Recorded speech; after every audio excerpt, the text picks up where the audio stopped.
ನಮಸ್ಕಾರ. ಆರೋಗ್ಯ ರಹಸ್ಯ ವಿಶೇಷ ಕಾರ್ಯಕ್ರಮಕ್ಕೆ ಸ್ವಾಗತ. ನಾನು ಸಿಂಚನಾ. ಪ್ರತಿಯೊಬ್ಬ ತಂದೆ ತಾಯಿಗೂ ಮಕ್ಕಳ ಜೀವನ ಚೆನ್ನಾಗಿರಬೇಕು ಅನ್ನೋ ಆಸೆ ಇದ್ದೇ ಇರುತ್ತೆ. ತಮ್ಮ ಮಕ್ಕಳಿಗೆ ಒಳ್ಳೆಯದಾಗಬೇಕು, ಒಳ್ಳೆ ಶಿಕ್ಷಣ ಸಿಗಬೇಕು, ಒಳ್ಳೆ ಉದ್ಯೋಗ ಸಿಗಬೇಕು, ಒಳ್ಳೆ ಜೀವನ ಸಿಗಬೇಕು ಅಂತ ಬಯಸ್ತಾರೆ. ಆದರೆ ಅಸಲಿಗೆ ಮಕ್ಕಳ ಜೀವನ ಎಷ್ಟನೇ ವಯಸ್ಸಿಗೆ ಪ್ರಾರಂಭವಾಗುತ್ತೆ ಅನ್ನೋದೇ ಗೊತ್ತಿರೋದಿಲ್ಲ. ಇವತ್ತು ಈ ಬಗ್ಗೆ ಸ್ಪಷ್ಟವಾಗಿ ತಿಳ್ಕೊಳ್ಳೋಣ. ಈ ಕುರಿತು ತಿಳಿಸಿಕೊಡಲು ನಮ್ಮೊಂದಿಗಿದ್ದಾರೆ ಶ್ರೀಮಾನ್ ಶ್ರೀ ಪುರುಷೋತ್ತಮ್ ದೇಶಿಕ್ ಗುರೂಜಿ ಅವರು. ಬನ್ನಿ ಗುರುಗಳನ್ನ ಕಾರ್ಯಕ್ರಮಕ್ಕೆ ಸ್ವಾಗತಿಸೋಣ. ನಮಸ್ಕಾರ ಗುರೂಜಿ, ಕಾರ್ಯಕ್ರಮಕ್ಕೆ ಸ್ವಾಗತ. ನಮಸ್ಕಾರ ಗುರೂಜಿ, ಮೊದಲಿಗೆ ಈ ಮಕ್ಕಳ ಜೀವನ ಎಷ್ಟನೇ ವಯಸ್ಸಿಗೆ ಆರಂಭವಾಗುತ್ತೆ ಅಂತ? ಹರಿ ಓಂ ಶ್ರೀ ಗುರುಭ್ಯೋ ನಮಃ. ತುಂಬ ಸರಳಾಮಯ ಪ್ರಶ್ನೆಗೆ ಉತ್ತರ ಅಂತ ಜನ ಅನ್ಕೊಂಡಿದ್ದಾರೆ ಅಲ್ವಾ? ಏನು ಮಗು ಹುಟ್ಟಿತು ಅಂದರೆ ಜೀವನ ಸ್ಟಾರ್ಟ್ ಅಂತ ಸರಿ ಅಂತೀಯ? ಅದು ಇರಲಿ, ವಿಸ್ತಾರ ಮಾಡಿ ಹೇಳೋಣ. ಸಾಮಾನ್ಯವಾಗಿ ಎಲ್ಲ ತಿಳ್ಕೊಳೋದು ಹಂಗೆ, ಮಗು ಯಾವಾಗ ಪ್ರಪಂಚಕ್ಕೆ ಕಂಡು ಬಿಡುತ್ತೋ ಸ್ಟಾರ್ಟ್ ಅಂತ ಅಂದ್ಕೊಂಡಿದ್ದೀವಿ. ನಮ್ಮ ಕಲ್ಪನೆಯಂತೆ ಮಗು ಚೆನ್ನಾಗಿದೆಯಾ ಅಂತ ಅಂದ್ಕೊಂಡಾಗ ನಾವು ಅಂದ್ಕೊಂಡ್ರೆ ತಪ್ಪು ಅಂತ ಅರ್ಥ ಆಗುತ್ತೆ. ಹೌದಲ್ಲ? ಅಲ್ಲೇ ಇರುತ್ತೆ ರಿಸಲ್ಟು. ನಾವು ಅಂದ್ಕೊಂಡಾಗ ಮಗು ಹುಟ್ಟಿದ ತಕ್ಷಣ ಸ್ಟಾರ್ಟ್ ಆಗಿದೆ ಅಂದರೆ ಮಗು ಕರೆಕ್ಟಾಗಿ ನಿಮಗೆ ಹತ್ತಿರವಾದಂಥ ಮಗು ಆಗಬೇಕದು. ಆಗಿಲ್ಲ ಅಂದರೆ ನಾವು ತಿಳ್ಕೊಂಡ್ರೆ ತಪ್ಪು ಅಂತ ನೀವೇ ಡಿಸೈಡ್ ಮಾಡ್ಕೊಳ್ಳಿ. ಹಾಗಿರಬೇಕಾದ್ರೆ ಮಗುವಿನ ಜೀವನ ಪ್ರಾರಂಭದ ವಯಸ್ಸೆಷ್ಟು, ಇದನ್ನು ಪ್ರತಿಯೊಬ್ಬರೂ ಅರ್ಥ ಮಾಡಿಕೊಂಡ್ರೆ ಮಾತ್ರ ಸತ್ಯ ಅರ್ಥ ಆಗತ್ತೆ. ಎಷ್ಟು? 10 ವರ್ಷದ ನಂತರ ಮಗುವಿನ ಜೀವನ ಪ್ರಾರಂಭ. ಎಷ್ಟು ವರ್ಷ? 10 ವರ್ಷ. 10 ವರ್ಷನೇ. ಅದೇ ನೀವೇ ಕಾನೂನು ಕೊಟ್ಟಂಗೆ ಹೇಳ್ತಿದ್ದೀರಾ, 10 ವರ್ಷನೇ ಯಾಕೆ, 3 ವರ್ಷಕ್ಕೆ ಹೇಳಿಲ್ವ ಯಾಕೆ ನೀವು ಅಂತ ಹೇಳ್ಬೋದಾಗಿತ್ತು. ಜನ ಕೇಳೋರು ಇದ್ದಾರೆ ಅಂತ. 10 ವರ್ಷ ಅನ್ನೋದಕ್ಕೆ ಅರ್ಥನ ಕೊಡಬೇಕು, ಹೇಳ್ಕೊಡ್ತೀನಿ. ಯಾಕೆ 10 ವರ್ಷ ಅಂತ ಬಂತು ಅಂತ ಅದಕ್ಕೂ ವಿಚಾರ ಹೇಳಿಕೊಡ್ತೀನಿ. ಸದ್ಯಕ್ಕೆ ಮಗುವಿನ ಜೀವನ ಪ್ರಾರಂಭ 10 ವರ್ಷದ ನಂತರ. ಏನದು ಅಂದರೆ, ಈ ರಹಸ್ಯಕ್ಕೆ ಕಾರಣಕರ್ತನಾಗಿರ್ತಕ್ಕಂತಹ ಶ್ರೀಮನ್ನಾರಾಯಣನ ಪಾದ ಕಮಲಗಳಿಗೆ ಕೋಟಿ ಕೋಟಿ ನಮನಗಳ ಅರ್ಪಣೆಯನ್ನು ಮಾಡಿ, ಒಂದು ಉದಾಹರಣೆ.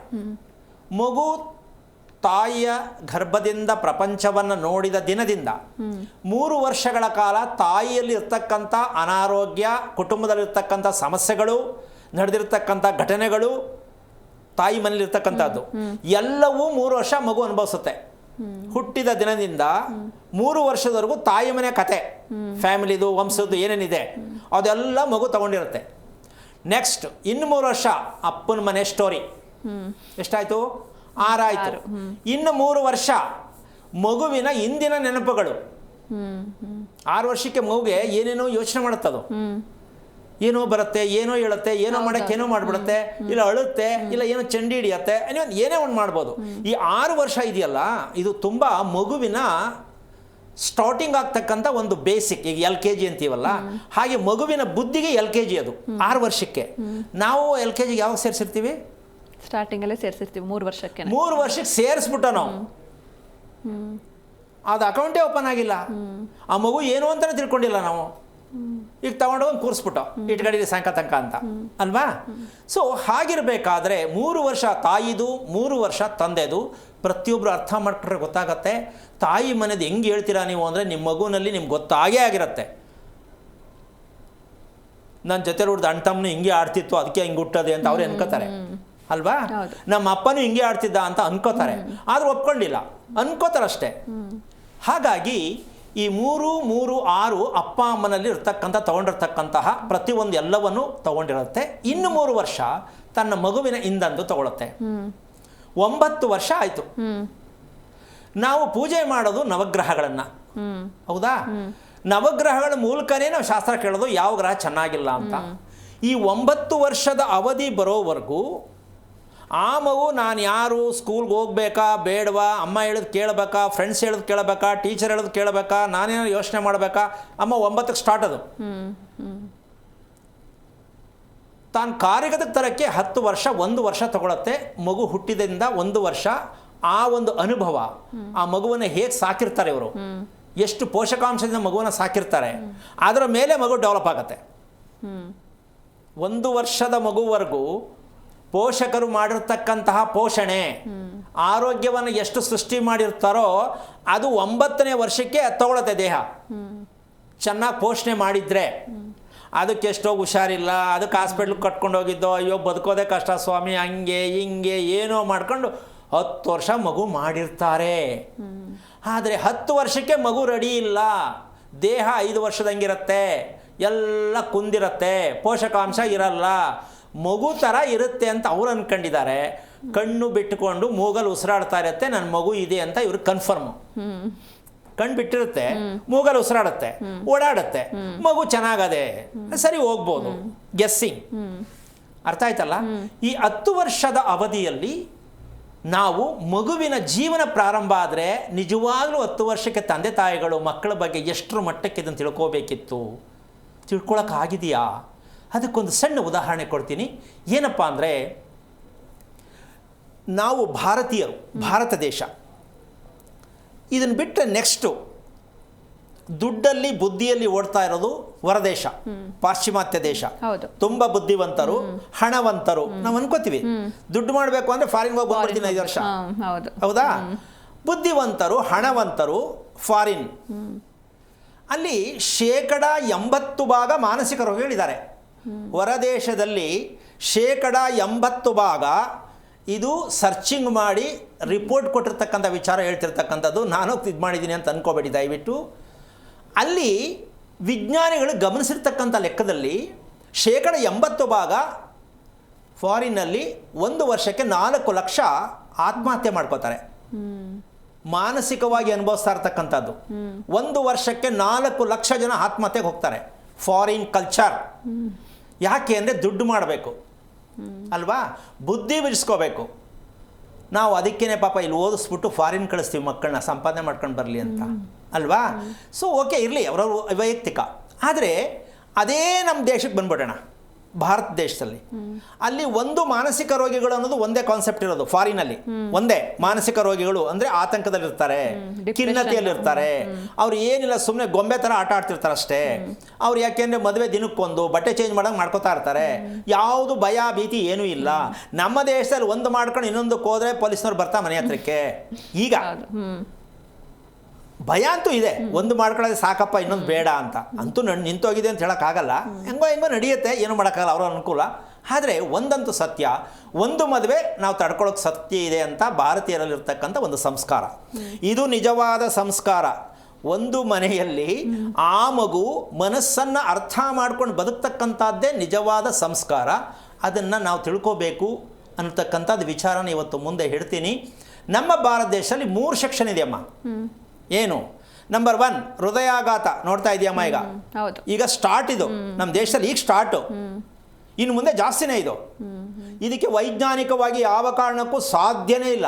ಹೃದಯಾಘಾತವನ್ನು ತಪ್ಪಿಸಲಿಕ್ಕೆ 1 ವರ್ಷದ ಮಗುವಾಗಿರಬಹುದು, 10 ವರ್ಷದ ಮಗುವಾಗಿರಬಹುದು, ಮದುವೆ ಆಗದೆ ಇರಬಹುದು. ಇನ್ನು ಮುಂದೆ ಚಿತ್ರಣ ಇದೆ ಓಪನ್ ಆಗೋದು. ಹೆದರ್ಕೋಬೇಡಿ ಮಕ್ಕಳ ಬಗ್ಗೆ, ಹೆದರ್ಕೊಳ್ಳೋಕ್ಕಲ್ಲ, ಇದು ತಿಳ್ಕೊಳ್ಳೋಕ್ಕೆ. ಹೃದಯಾಘಾತ ಭಾರತ ದೇಶದಲ್ಲಿ ಪ್ರಾರಂಭ LKG. ನಿಮ್ಮ ಮಕ್ಕಳನ್ನು ಒತ್ತಡ ಕೊಟ್ಟು ಎಜುಕೇಷನ್ ಕೊಡೋಕ್ಕೆ ಪ್ರಯತ್ನ ಮಾಡ್ತಿರಲ್ಲ, ಇದನ್ನು ತಿಳ್ಕೊಳ್ಳಿ. ಚೆನ್ನಾಗಿ ಓದು, 98 ತಗೋ ಅಂತ ಹೇಳ್ತಿರಲ್ಲ ನಿಮ್ಮ ಮಗುಗೆ, ಹೃದಯಾಘಾತಕ್ಕೆ ಅಪ್ಪ ಅಮ್ಮನೇ ಅಪ್ಲಿಕೇಶನ್ ಸ್ಟಾರ್ಟ್. ಮಗು ಓದ್ಸೋಕ್ಕೋಸ್ಕರ, ಮಗು ಏನೇ ಆಗ್ಬಿಡಲಿ ಓದ್ಬಿಡಲಿ ಅಂತ ತೀರ್ಮಾನ ಮಾಡಿ 3 ವರ್ಷಕ್ಕೆ ತೊಗೊಂಡೋಗಿ ಸ್ಕೂಲಿಗೆ ಬಿಸಾಕ್ಬಿಟ್ರೆ ಆ ಮಗು ಹೆಂಗೆ ಬದುಕೋದು, ಅದು ಹೆಂಗೆ ಆರೋಗ್ಯ ಇರುತ್ತೆ, ಸ್ವಲ್ಪ ಯೋಚನೆ ಮಾಡಬೇಕಲ್ಲ. ನಾನು ಆರ್ಡರ್ ಮಾಡ್ತಾ ಇಲ್ಲ, ತಿಳ್ಕೊಳ್ಳಿ ಅಷ್ಟೇ. ನಿಮ್ಮ ವೈಯಕ್ತಿಕ, ಹುಟ್ಟಿದ ತಕ್ಷಣ 1 ವರ್ಷಕ್ಕೆ ತಗೊಂಡು ಕೂರಿಸ್ಕೊಳ್ಳಿ, ನಿಮ್ಮ ವೈಯಕ್ತಿಕ ವಿಷಯ. ಆದರೆ ಒಂದು ತಿಳ್ಕೋಬೇಕು, ಮಗು ಚೆನ್ನಾಗಿರಬೇಕು ಅಂತ ಕೇಳೋ ಅಪ್ಪ ಅಮ್ಮನಿಗೆ ನನ್ನ ಪ್ರಶ್ನೆ ಇಷ್ಟೇ: ಎಷ್ಟರ ಮಟ್ಟಕ್ಕೆ ಮಗುವಿನಲ್ಲಿ ಏನು ಸತ್ಯ ತಿಳ್ಕೊಂಡಿದ್ದೀರಾ ನೀವು? ಆ ಮಗು ಜೀವನ ಎಲ್ಲಿಂದ ಪ್ರಾರಂಭ ಆಗಬೇಕು, ಅದಕ್ಕೆ ನಿಮ್ಮ ಒಂದು ಕೆಲಸಗಳು ಏನಾಗಬೇಕು, ನಿಮ್ಮ ಕರ್ತವ್ಯ ಏನು, ಯಾಕೆ ತಿಳ್ಕೊತಾ ಇಲ್ಲ? ಹೃದಯಾಘಾತ ಮೊದಲನೇ ಆಪ್ಷನ್ ಕೊಟ್ಟೆ.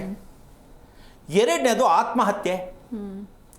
3ನೇದು ನಾನು ಯಾವುದು ನಂಬಲ್ಲ, ನಾಸ್ತಿಕತೆ. ನನಗೆ ಯಾವುದು ಇಷ್ಟ ಇಲ್ಲ, ನೀವು ಬೇಕಾದ್ರೆ ಮಾಡ್ಕೊಳ್ಳಿ. 3 ಸೆಕ್ಷನ್ ಇದೆಯಮ್ಮ ನಮ್ಮ ಭಾರತ ದೇಶದಲ್ಲಿ.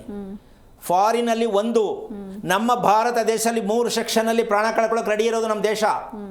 ಇದು ನಾವೇ ನಮ್ಮ ಮಕ್ಕಳಿಗೆ ಮಾಡುತ್ತಿರುವ ಸರ್ಟಿಫಿಕೇಟ್ ಕೊಡ್ತಾ ಇರೋದು, ಬೇಗ ಹೋಗ್ಬಿಡು ಪ್ರಪಂಚ ಬಿಟ್ಟು, ಬೇಗ ಹೋಗ್ಬಿಡು ಅಂತ. ಆದರೆ ನಮ್ಮ ಮಕ್ಕಳನ್ನ ಉಳಿಸ್ಕೋಬೇಕು ಅಂತ ಇವರು ಹೋರಾಟ ಮಾಡ್ತಾರೆ. ಸಾಧ್ಯನೇ ಇಲ್ಲ. ಇದ್ರ ಬಗ್ಗೆ ಕೂತ್ಕೊಂಡು ಬೇಕಾದಷ್ಟು ಬೇಕಾದ್ರೆ ಡಿಸ್ಕಸ್ ಮಾಡಿ ತೋರಿಸ್ಬೋದು, ಚಾಲೆಂಜ್ ಮಾಡಿ ತೋರಿಸ್ಬೋದು. ಮಕ್ಕಳನ್ನು ಹೆಂಗೆ ಅಧೋಗತಿಗೆ ತೊಗೊಂಡೋಗ್ತಾ ಇದ್ದೀರಾ, ಆಮೇಲೆ ಮಕ್ಕಳ ಬಗ್ಗೆ ಶಾಸ್ತ್ರ ಕೇಳ್ತೀರಾ, ಕುಂಡ್ಲಿ ಬರೆಸ್ತೀರಾ, ಜ್ಯೋತಿಷಿ ಹತ್ರ ಹೋಗ್ತೀರಾ, ಮರ್ಕೆ ಕಟ್ಕೋತೀರಾ. ಯಾವ ಪುರುಷಾರ್ಥಕ್ಕೆ ಮಗು?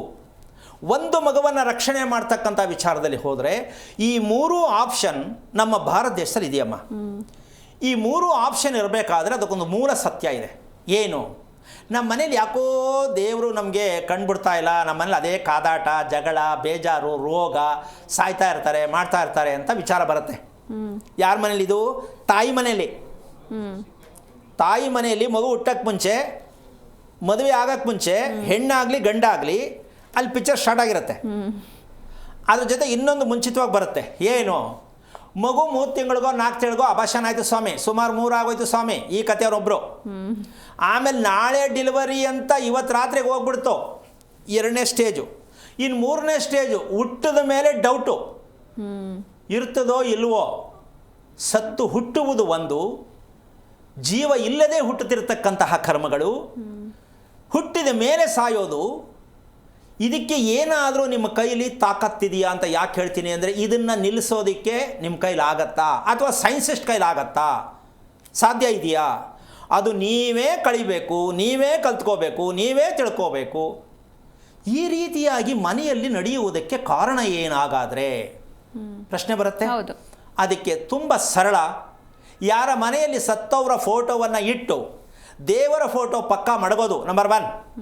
ಸತ್ತವರ ಫೋಟೋ ಪಕ್ಕ, ದೇವ್ರ ಫೋಟೋ ಪಕ್ಕದಲ್ಲಿ ಮಡಗ್ತಕ್ಕಂಥ ಮನೆಯಲ್ಲಿ ನಡೆಯುತ್ತೆ ಅಭಾಷನ್ಗಳು, ಆತ್ಮಹತ್ಯೆಗಳು, ದುರ್ಮರಣಗಳು, ಕಟ್ಟಿಟ್ಟ ಬುತ್ತಿ ನಡೀತಾನೆ ಇರುತ್ತೆ, ಜಗ್ಗಿಸ್ಕೊಳ್ಳಲ್ಲ. ಇನ್ನು ಸ್ವಲ್ಪ ಮುಂದಕ್ಕೆ ಹೋದರೆ ತುಳಸಿ ಗಿಡ ಒಣಗತ್ತೆ. ಕೆಲವರು ಅಯ್ಯೋ ಏನು ಸ್ವಾಮಿ ಎಷ್ಟು ತುಳಸಿ ಗಿಡ ಉಳಿತಾ ಇಲ್ಲ. ತಿಳ್ಕೊಳ್ಳಿ, ನಿಮ್ಮ ಮನೆ ವಕ್ರಗತಿ ಬಂದಿದೆ. ಕಾದಾಟ, ಹೋರಾಟ, ದುರ್ಮರಣಗಳು, ದುಃಖದ ಛಾಯೆ ವಿಚಾರಗಳು. ಅದಕ್ಕೂ ಬಗ್ಲಿಲ್ವಾ? ತಿಗಣೆ ಸ್ಟಾರ್ಟ್. ಮನೆಯಲ್ಲಿ ತಿಗಣೆ ಉತ್ಪತ್ತಿ. ತಿಗಣೆ ಯಾವಾಗ ಉತ್ಪತ್ತಿ ತಿಳ್ಕೋಬೇಕು? ನೀವು ಸತ್ತಿದ್ದೀರಾ ಪೂರ್ಣ ಅಂತ. ಯಾರ ಮನೆಯಲ್ಲಿ ತಿಗಣೆ ಉತ್ಪತ್ತಿ ಆಗುತ್ತೆ? ಯಾಕೆ ತಿಗಣೆ ಉತ್ಪತ್ತಿ ಆಗುತ್ತೆ? ಅಯ್ಯೋ ಜಾಸ್ತಿನೇ ಆಯ್ತಾ ಇದೆ, ಔಷಧಿ ಹೊಡೆದ್ರು ಹೋಗಲೇ ಇಲ್ಲ, ಇದು ವಾರೆಂಟು. ಹೋಗಲ್ಲ. ತುಳಸಿ ಗಿಡ ಒಣಗೋದು, ತಿಗಣೆ ಮನೇಲಿ ಇರೋದು ತಿಳ್ಕೊಂಬಿಟ್ರೆ ನೀವೇ ತಿಳ್ಕೋಬೇಕು, ನಾವು ಎಲ್ಲವನ್ನು ಪೂರ್ಣವಾಗಿ ತಳ್ಳಿಬಿಟ್ಟಿದ್ದೀವಿ, ನಾವೇ ನಾಸ್ತಿಕರು, ಧರ್ಮಕ್ಕೆ ದೂರ ಆಗಿದ್ದೀವಿ, ನಮ್ಗೆ ಯಾವುದ್ರ ಬಗ್ಗೆ ನಂಬಿಕೆ ಇಲ್ಲ, ನಮ್ಗೆ ಯಾವುದೂ ಬೇಕಾಗಿಲ್ಲ, ನಮಗೆ ಮದುವೆ ಆಗಬೇಕು, ಮಕ್ಕಳಾಗಬೇಕು, ಒಂದು 5-6 ಮನೆ ತುಂಬ ಇರಬೇಕು. ಈ ಒಂದು ರೀತಿಯಲ್ಲಿ ಇರ್ತಕ್ಕಂಥವ್ರಿಗೆ ಈ ಮನೆಗಳಲ್ಲಿ ಈ ಸಮಸ್ಯೆಯನ್ನು ಕೊಡುತ್ತೆ.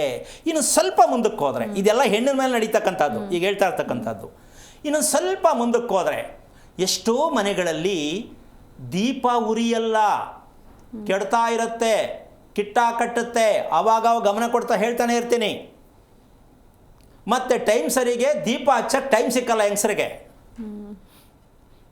ಇದು ನಡೆಯೋ ಮನೆಯಲ್ಲಿ ದೇವ್ರ ಶಕ್ತಿ ಇಲ್ಲ ಅಂತ ತಿಳ್ಕೊಬೇಕು. ಯಾರ ಮನೆಯಲ್ಲಿ ದೀಪ ಉರಿತಾ ಇಲ್ವೋ, ಕಿಟ್ಟ ಕಟ್ತಾ ಇದೆಯೋ, ಪದೇ ಪದೇ ಆರುತ್ತೋ, ನೀವು ಪದೇ ಪದೇ ಹಚ್ತೀರೋ, ನಿಮ್ಮ ಮನೆಯಲ್ಲಿ ದೈವಿಕವಾದ ಶಕ್ತಿ ಇಲ್ಲ ಅಂದರೆ ನಿಮ್ಮ ಮನೆಯಲ್ಲಿ ಸತ್ತೋರ್ ಫೋಟೋ ಇದೆ, ದಯವಿಟ್ಟು ನೋಡ್ಕೊಳ್ಳಿ. ಮುಚ್ಚಿಟ್ಬಿಟ್ಟಿದ್ದೀವಿ ಸ್ವಾಮಿ ಅಂತೂ ಇಟ್ಕೊಂಡಿದ್ದೀರಾ? ಬೀರುಲಿಟ್ಟಿದ್ದೀವಿ ಸ್ವಾಮಿ ಅಂತೂ ಇಟ್ಕೊಂಡಿದ್ದೀರಾ? ಹಾಗಿದ್ದ ಮೇಲೆ ನೀವು ವಾಮಾಚಾರ ಮಾಡ್ಕೊಂಡ್ರಿ, ಮಾಟ ಮಂತ್ರಕ್ಕೆ ಹೋದ್ರಿ, ತಡೆ ಹೊಡ್ಸೋದ್ರಿ, ಯಂತ್ರ ಕಟ್ಟಿಸ್ಕೊಂಡ್ರಿ, ಮನೆಗೆ ದಿಗ್ಬಂಧ ಮಾಡ್ಕೊಂಡ್ರಿ, ನೀವು ಎಲ್ಲ ಏನೇನು ಬೇಕು ಎಲ್ಲ ಕತ್ಕೊಂಡು ಕೈಗೊಂದು ಹಾಕ್ಕೊಂಡ್ರಿ, ಬ್ಯಾಗಲ್ಲಿ ಒಂದು ನಿಂಬೆಹಣ್ಣು ಇಟ್ಕೊಂಡ್ರಿ, ದಿನಕ್ಕೊಂದು ದೇವ್ರು ಮಾಡಿದ್ರಿ, ಇವೆಲ್ಲವೂ ವಾಮಾಚಾರ. ಆ ಮನೆಯಲ್ಲಿ ವಾಮಾಚಾರ ನಡೆಯುತ್ತೆ. ಅಮಾವಾಸ್ಯೆಗೊಂದೇವರು, ಪೌರ್ಣಿಮೆಗೊಂದೇವರು, ಸೋಮವಾರಕ್ಕೊಂದೇವರು, ಮಂಗಳವಾರಕ್ಕೊಂದೇವರು. ಏನಮ್ಮ? ಹೌದು. ತಡ್ಕೊಳ್ಳೋಕ್ಕೆ ಆಗಲ್ಲ, ಹೋಗೋದೇ ಅವ್ರ ಕೆಲಸ. ತಗೊಂಡೋಗಿ ಮಂಗಳಾತಿ ಕಾಸು ಹಾಕಿ ಅರಕೆ ಕಟ್ಟಿ ಮನೆ ನಮೋ ನಮ ಆಗಬಿಟ್ಟಿರುತ್ತೆ. ಇದನ್ನು ಹೆಣ್ಣು ಮಗು ಗಮನಿಸಿರಲ್ವಾ? ನಮ್ಮಮ್ಮ ಎಷ್ಟು ಕಷ್ಟಪಡ್ತಾವ್ರೆ, ಅವ್ರು ತಿಳ್ಕೊಳ್ಳೋದೇನು, ಅಯ್ಯೋ ನಮ್ಮ ತಾಯಿ ಎಷ್ಟು ಕಷ್ಟಪಡ್ತಾವ್ರೆ ಅಲ್ವಾ? ಸೊ ಹಾಗಿದ್ದ ಮೇಲೆ ನೀವು ತಿಳ್ಕೋಬೇಕು, ತಿಗಣೆ ಬರ್ತಕ್ಕಂಥದ್ದು, ಕಪ್ಪು ಇರುವೆ ಬರ್ತಕ್ಕಂಥದ್ದು, ತುಳಸಿ ಗಿಡ ಒಣಗ್ತಕ್ಕಂಥದ್ದು, ದೀಪ ಸರಿ ಉರಿದೇ ಇರತಕ್ಕಂಥದ್ದು, ನಿಮ್ಮ ಮನೆಯ ಶಾಸ್ತ್ರ ನೀವೇ ತಿಳ್ಕೋಬೇಕು. ಎಲ್ಲೋ ಹೋಗಿ ಕೇಳಬೇಡಿ, ಈಗ ಯಾರು ಉತ್ತರ ಕೊಡಲ್ಲ. ಈ 4ರಲ್ಲಿ ಯಾವುದಾದ್ರು ಒಂದಿದೆಯಾ ನೀವು ಡಿಸೈಡ್ ಮಾಡಿ. ನಮ್ಮ ಮನೆ ಎಲ್ಲೋ ಸ್ವಲ್ಪ ದಾರಿ ತಪ್ಪಿದ್ದೀವಿ ನಾವು. ಯಾವುದದು ಅಂದರೆ ಪ್ರೇತಕ್ಕೆ ಮುಕ್ತಿ ಇಲ್ಲದೆ ಇರತಕ್ಕಂಥ ಮನೆ. ಅವ್ರ ಮನೆಗೆ ಸತ್ತಿರೋರ ಫೋಟೋ ಒಂದಾದ್ಮೇಲೆ ಒಂದು ಬಂದು ಸೇರ್ತಾ ಇರ್ತದೆ. ಒಂದು ಇಟ್ಕೊಂಡಿರ್ತಾರೆ, ಪಕ್ಕಕ್ಕೆ ಇನ್ನೊಂದು ಸೇರಿಸ್ತಾರೆ. ಎಷ್ಟೋ ಮನೆಗಳ ಲೈನ್ ಜೋಡಿಸ್ಕೊಂಡ್ಬಿಟ್ಟಿರ್ತಾರೆ. ಸೊ ಏನು ಮಾಡೋದಿದು ಅಂತ ನಂಗೆ ಅರ್ಥ ಆಗ್ತಾ ಇಲ್ಲ. ನೀವು ತಿಳ್ಕೊಬೇಕಷ್ಟೆ. ನನಗೆ ಅರ್ಥ ಆಗೋಗಿದೆ ಏನು ಆಗ್ತಾ ಇದೆ ಮನೆ ಅಂತ. ಆದರೆ ಈ ರೀತಿ ಆಗ್ತಕ್ಕಂತಹ ಒಂದು ಲೆಕ್ಕಾಚಾರಕ್ಕೆ ನಾವು ಮನೆಗೆ ಶುಭವಾಗಿರ್ತಕ್ಕಂತಹ ಆತ್ಮಹತ್ಯೆ ಮಾಡ್ಕೊಂಡು ಮನೆ, ಅಬಾಷನ್ ಆಗಿರುವಂಥ ಮನೆ, ಯಾವುದೇ ಕಾರಣಕ್ಕೂ ಪ್ರತಿ ತಪ್ಪದೆ ಆ ಮನೇಲಿ ನಡೆದಾಗ ಕಂಪ್ಲೀಟ್ ಮನೇನ ವೈಟ್ ವಾಶ್ ಮಾಡಬೇಕು. ಯಾರು ಮಾಡ್ತಾರೆ? ವೈಟ್ ವಾಶ್ ಮಾಡಬೇಕು. ಸ್ವಾಮಿ ನೀವು ಹೇಳ್ತೀರಾ ಬಣ್ಣ ಹೊಡ್ಸಕ್ಕೆ 5 ಲಕ್ಷ ತರಬೇಕು, ಎಲ್ಲಿ ತರಲಿ ಅಂತಾರೆ. 5 ಬದಲು 10 ಕಟ್ತೀರಾ ನರ್ಸಿಂಗ್ ಹೋಮೆ, ಅದು ತಿಳ್ಕೊಳ್ಳಿ. ಇಲ್ಲ 5ಕ್ಕೆ ಯೋಚನೆ ಮಾಡೋದು ನರ್ಸಿಂಗ್ ಹೋಮ್ಗೆ 10 ಕಟ್ತೀರಾ.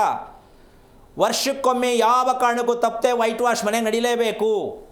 ಇಷ್ಟೆಲ್ಲ ಯಾಕೆ ನಡೀತಾ ಇದೆ ಅಂದರೆ ದುರಂತಗಳು ಏನು ಅಂದರೆ ನಾವೊಂದನ್ನು ಸರಿಯಾದ ಅರ್ಥ ಮಾಡ್ಕೊಂಡಿಲ್ಲ. ಏನು, ಯಾವ ಮನೆಯಲ್ಲಿ ಸುಣ್ಣ ಹಚ್ಚಲ್ವೋ ಆ ಮನೆಗೆ ಲಕ್ಷ್ಮೀ ಪ್ರಾಪ್ತಿ ಆಗಲ್ಲ. ಸ್ವಾಮಿ, ಸುಣ್ಣ ಹಚ್ಚಕ್ಕೆ ಎಲ್ಲಿಂದ? ಈಗ ಪೇಂಟ್ ಮನೆಗೆ ಸುಣ್ಣ ಎಲ್ಲಿ ತರೋಣ ಅಂದರೆ ಬೃಂದಾವನಕ್ಕೆ ಸುಣ್ಣ ಹಚ್ಚುವ ಪದ್ಧತಿ ತಿಳ್ಕೊಳ್ಳಿ. ಬೃಂದಾವನಕ್ಕೆ ಬಿಳಿ ಸುಣ್ಣವನ್ನು ಹಚ್ಚುವ ಪದ್ಧತಿಯನ್ನು ಮಾಡ್ಕೊಳ್ಳಿ. ಬೆಳಿಗ್ಗೆ ಎದ್ದ ತಕ್ಷಣ ಸುಣ್ಣ ಹಚ್ಚಿರೋ ಬೃಂದಾವನವನ್ನು ನೋಡಿ ನಮಸ್ಕಾರ ಮಾಡಿ. ನಿಮ್ಮ ಮನೆಯಲ್ಲಿರ್ತಕ್ಕಂಥ ಸಮಸ್ಯೆಗಳನ್ನು ನಿಮಗೆ ದಾರಿ ತೋರಿಸುತ್ತೆ. ಸುಣ್ಣ ಹೊಡೆಯೋಕ್ಕಾಗಲ್ಲ ಅಂತ ಯೋಚನೆ ಮಾಡಬೇಡಿ. ಅದೃಷ್ಟವಶಾತ್ ಸುಣ್ಣ ಬಳಸೋದಕ್ಕೆ ಮನೆಗಳಲ್ಲಿ ಬೇಕಾದಷ್ಟು ಜಾಗಗಳಿರುತ್ತೆ, ಇಟ್ಕೋಬೋದು. ಆದರೆ ಗೊತ್ತಿಲ್ವೇ? ಅದಕ್ಕೋಸ್ಕರವಾಗಿ ಯಾವ ಮನೆಯಲ್ಲಿ ಸುಣ್ಣ ಬಳಿಯತಕ್ಕಂತಹ ಪದ್ಧತಿ ಇದೆ ಆ ಮನೆಯಲ್ಲಿ ಲಕ್ಷ್ಮಿ ಅನುಗ್ರಹ. ಸುಣ್ಣವನ್ನು ಲಕ್ಷ್ಮಿಗೆ ಹೋಲಿಕೆ ಮಾಡಿದ್ವಾ ಇಲ್ವಾ?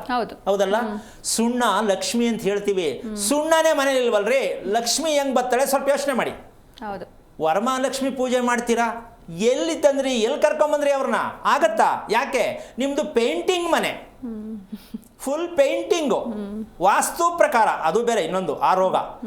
ಪೇಂಟು ವಾಸ್ತು ಅಂತೆ, ಹೌದಾ? ಇದೇ ತಾನೇ ಇದೆಲ್ಲ ರೋಗ. ಹಾಗಿರಬೇಕಾದ್ರೆ ಸುಣ್ಣ, ಎಲೆ, ಅಡಿಕೆ ಪ್ರತಿದಿನ ಯಾರ ಮನೆಯಲ್ಲಿ ಇಡ್ತೀರಾ ಸ್ವಲ್ಪ ನೋಡ್ಕೊಂಬಿಡಿ. ಪ್ರತಿದಿನ ಸುಣ್ಣ, ಎಲೆ, ಅಡಿಕೆ ಯಾರು ಮನೆಯಲ್ಲಿ ದೇವ್ರ ಹತ್ರ ಇಡ್ತೀರಾ ಸ್ವಲ್ಪ ದಯವಿಟ್ಟು ಹೇಳ್ಕೊಳ್ಳಿ. ಗೊತ್ತಾಗುತ್ತೆ ನಿಮಗೆ? ಇಲ್ಲ, ಗೊತ್ತೇ ಇಲ್ಲ. ಯಾವತ್ತು ಹಬ್ಬಕ್ಕೊಂದಿನ ಇಲ್ಲಿ ಮನೇಲಿ ಈ ಥರ ಮಾಡ್ತಾರೆ. ದೇವಸ್ಥಾನಕ್ಕೆ ಹೋದಾಗ ಕೈ ಬೀಸ್ಕೊಂಡು ಅಲ್ಲಿ ಹೋಯ್ತಾ ಇಷ್ಟುದ್ದ ತುಳಸಿ, ಅದು ಒಂದು ಪ್ಲಾಸ್ಟಿಕ್ ಪೇಪರು, ಅದೇನೇನಿರುತ್ತೋ ಆ ಪ್ಲಾಸ್ಟಿಕ್ ಪೇಪರಲ್ಲಿ ಅದರೊಳಗೆ ಹಾಕೊಂಬಿಟ್ಟು ಕೈ ಹಿಂಗೆಲ್ಲ ಆಡಿಸ್ಕೊಂಡು ತಗೊಳ್ರಿ. ಅಲ್ಲೂ ಕೂಡ ತಾಂಬೂಲ ಇಡಬೇಕು ದೇವರ ಹತ್ರ ಅನ್ನೋ ಪ್ರಜ್ಞೆ ಇಲ್ಲ ನಮ್ಮ ಜನಕ್ಕೆ. ಕೈ ಬೀಸ್ಕೊಂಡೆ ಸ್ಟೈಲಾಗಿ ಎಡಗೈಲಿ ಮೊಬೈಲ್ ಇಟ್ಕೊಂಡು ಒಂದು ಕೈಲಿ ಮಾತಾಡ್ಕೊಂಡು ದೇವ್ರು ನೋಡೋದು, ಒಂದು ಕೈಲಿ ಮಾತಾಡ್ಕೊಂಡು ತೀರ್ಥ ತಗೊಳ್ಳೋದು, ಅಲ್ಲೂ ದುರಹಂಕಾರ. ಯಾವುದರಿಂದ ನಿಮ್ಗೆ ಒಳ್ಳೇದಾಗತ್ತೆ? ನೀವು ಯಾವ್ದು ಒಳ್ಳೇದು ಮಾಡ್ತಾ ಇದ್ದೀರಾ? ಇಲ್ಲ ಮನೇಲೂ ಇಲ್ಲ, ಇಲ್ಲ ದೇವಾಲಯದಲ್ಲೂ ಇಲ್ಲ, ಇಲ್ಲ ನಿಮ್ಮ ದೇಹದ ಬಗ್ಗೆನೂ ನೋಡ್ಕೊಂಡಿಲ್ಲ, ಮತ್ತು ಇನ್ನು ನಿಮ್ಗೆ ಒಳ್ಳೇದು ಹೆಂಗಾಗತ್ತೆ? ಖಂಡಿತ ಗುರುಜಿ, ಈ ಬಗ್ಗೆ ಮಾತಾಡೋಣ. ಒಬ್ರು ಕಾಲರ್ ಇದ್ದಾರೆ, ಗೀತಾ ಅಂತ ಬೆಳಗಾವಿಯಿಂದ. ನಮಸ್ತೆ. ನಮಸ್ತೆ. ಯಾರ ಬಗ್ಗೆ ಕೇಳಬೇಕಿತ್ತು? ನನ್ನ ಮಗನ ಬಗ್ಗೆ ಕೇಳಬೇಕಾಗಿತ್ತು. ಅವ್ರ ನಕ್ಷತ್ರ ಹೇಳಿಮಾ. ಭರಣಿ ನಕ್ಷತ್ರ. ಓಕೆ, ಗುರುಜಿ ಇದ್ದಾರೆ, ಹಲೋ. ಮಾತಾಡಿ. ಹರಿ ಓಂ ಗುರುಜಿ. ನಾರಾಯಣ. ಹೇಳಿಮ್ಮ, ಯಾರು ಭರಣಿ? ಹಲೋ. ಯಾರು ಭರಣಿ? ನನ್ನ ಮಗನು. ಎಷ್ಟು ವಯಸ್ಸು? 25 ವರ್ಷ. ಏನು ಮಾಡ್ತಿದ್ದಾನೆ? ಅವನು ನಮ್ಮದೇ ಬಿಸ್ನೆಸ್ ಇದೆ, ಅದನ್ನ ನೋಡ್ಕೊಳ್ತಾ ಇದ್ದಾನೆ. ಓಕೆ, ಅವನ ಬಗ್ಗೆ ಏನು ಬೇಕಿತ್ತು? ಅವ್ನು ಭರಣಿ ನಕ್ಷತ್ರಕ್ಕೆ ಯಾಕೆ ಬಂದ ಅಂತ ಕೇಳ್ಬೇಕಾಗಿತ್ತು. ಇದು ಯಾವಾಗ ಕೇಳಬೇಕಿತ್ತು ನೀವು ಹೇಳಿ? ಮೊದ್ಲೇ ಕೇಳ್ಬೇಕಾಗಿತ್ತು, ಕೇಳಿದ್ವಿ ಗುರುಜಿ. ಆದ್ರೆ ಭರಣಿ ನಕ್ಷತ್ರ ಧರಣಿ ಆಳ್ತಾನೆ ಹೋಗಿ ಅಂತ ಹೇಳ್ಬಿಟ್ರು. ಆ ಹೇಳ್ದವನ್ನೇ ಕೇಳಬೇಕು. ಈಗ ತೋರಿಸ್ತೀಯಾ ಇಲ್ಲ ನಿನ್ನ ಒಳಗಡೆ ಹಾಕ್ಲಾ ಅಂತ ಕೇಳಬೇಕು ಹೇಳ್ದವನ್ನ. ಅಲ್ಲಿ ಇನ್ನೊಂದು ವಿಷಯ ಇದನ್ನ ಹೇಳ್ಬಿಡ್ತೀನಿ. ಈ ಭರಣಿಯಲ್ಲಿ ಹುಡ್ತರು ಧರಣಿ ಆಳ್ತಾರೆ ಅಂತ ಹೇಳ್ತಾರಲ್ಲ ಕಚಡ ಕಮಂಗಿಗಳು, ಅದ್ರ ಅರ್ಥ ಏನು ಗೊತ್ತೇನಮ್ಮ? ಸುಳ್ಳು ಹೇಳೋದು, 1ಕ್ಕೆ 4 ಮದುವೆ ಮಾಡ್ಕೊಳ್ಳೋದು.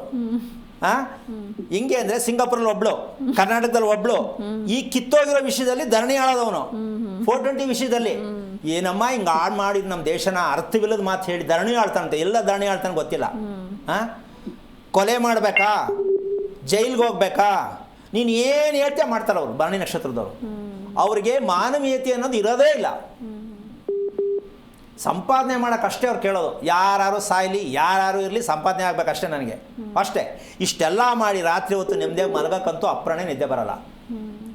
ಈ ನಿದ್ದೆ ಬರದಾ ಇರೋ ಭರಣಿ ನಕ್ಷತ್ರಕ್ಕೆ ಮದುವೆ ಮಾಡ್ತಾರೆ. ಯಾತಕ್ಕೆ ಮದುವೆ ಮಾಡ್ತಾರೋ ಅವ್ರನ್ನೇ ಕೇಳಬೇಕು, ಯಾಕಾರು ಮದುವೆ ಮಾಡ್ತಾರೆ ಅವ್ರಿಗೆ ಅಂತ. ಅಮ್ಮ, ನಿನ್ಗೆ ಅರ್ಥ ಆಯ್ತಾ? ಬೇಜಾರಾಯ್ತಾ? ಅರ್ಥ ಆಯ್ತು ಗುರುಜಿ. ನಿಮ್ಮ ಮಗನ ನಿದ್ದೆ ಚೆನ್ನಾಗಿದೆಯಾ? ಮಾಡ್ತಾನೆ, ಸ್ವಲ್ಪ ಕಡಿಮೆನೆ.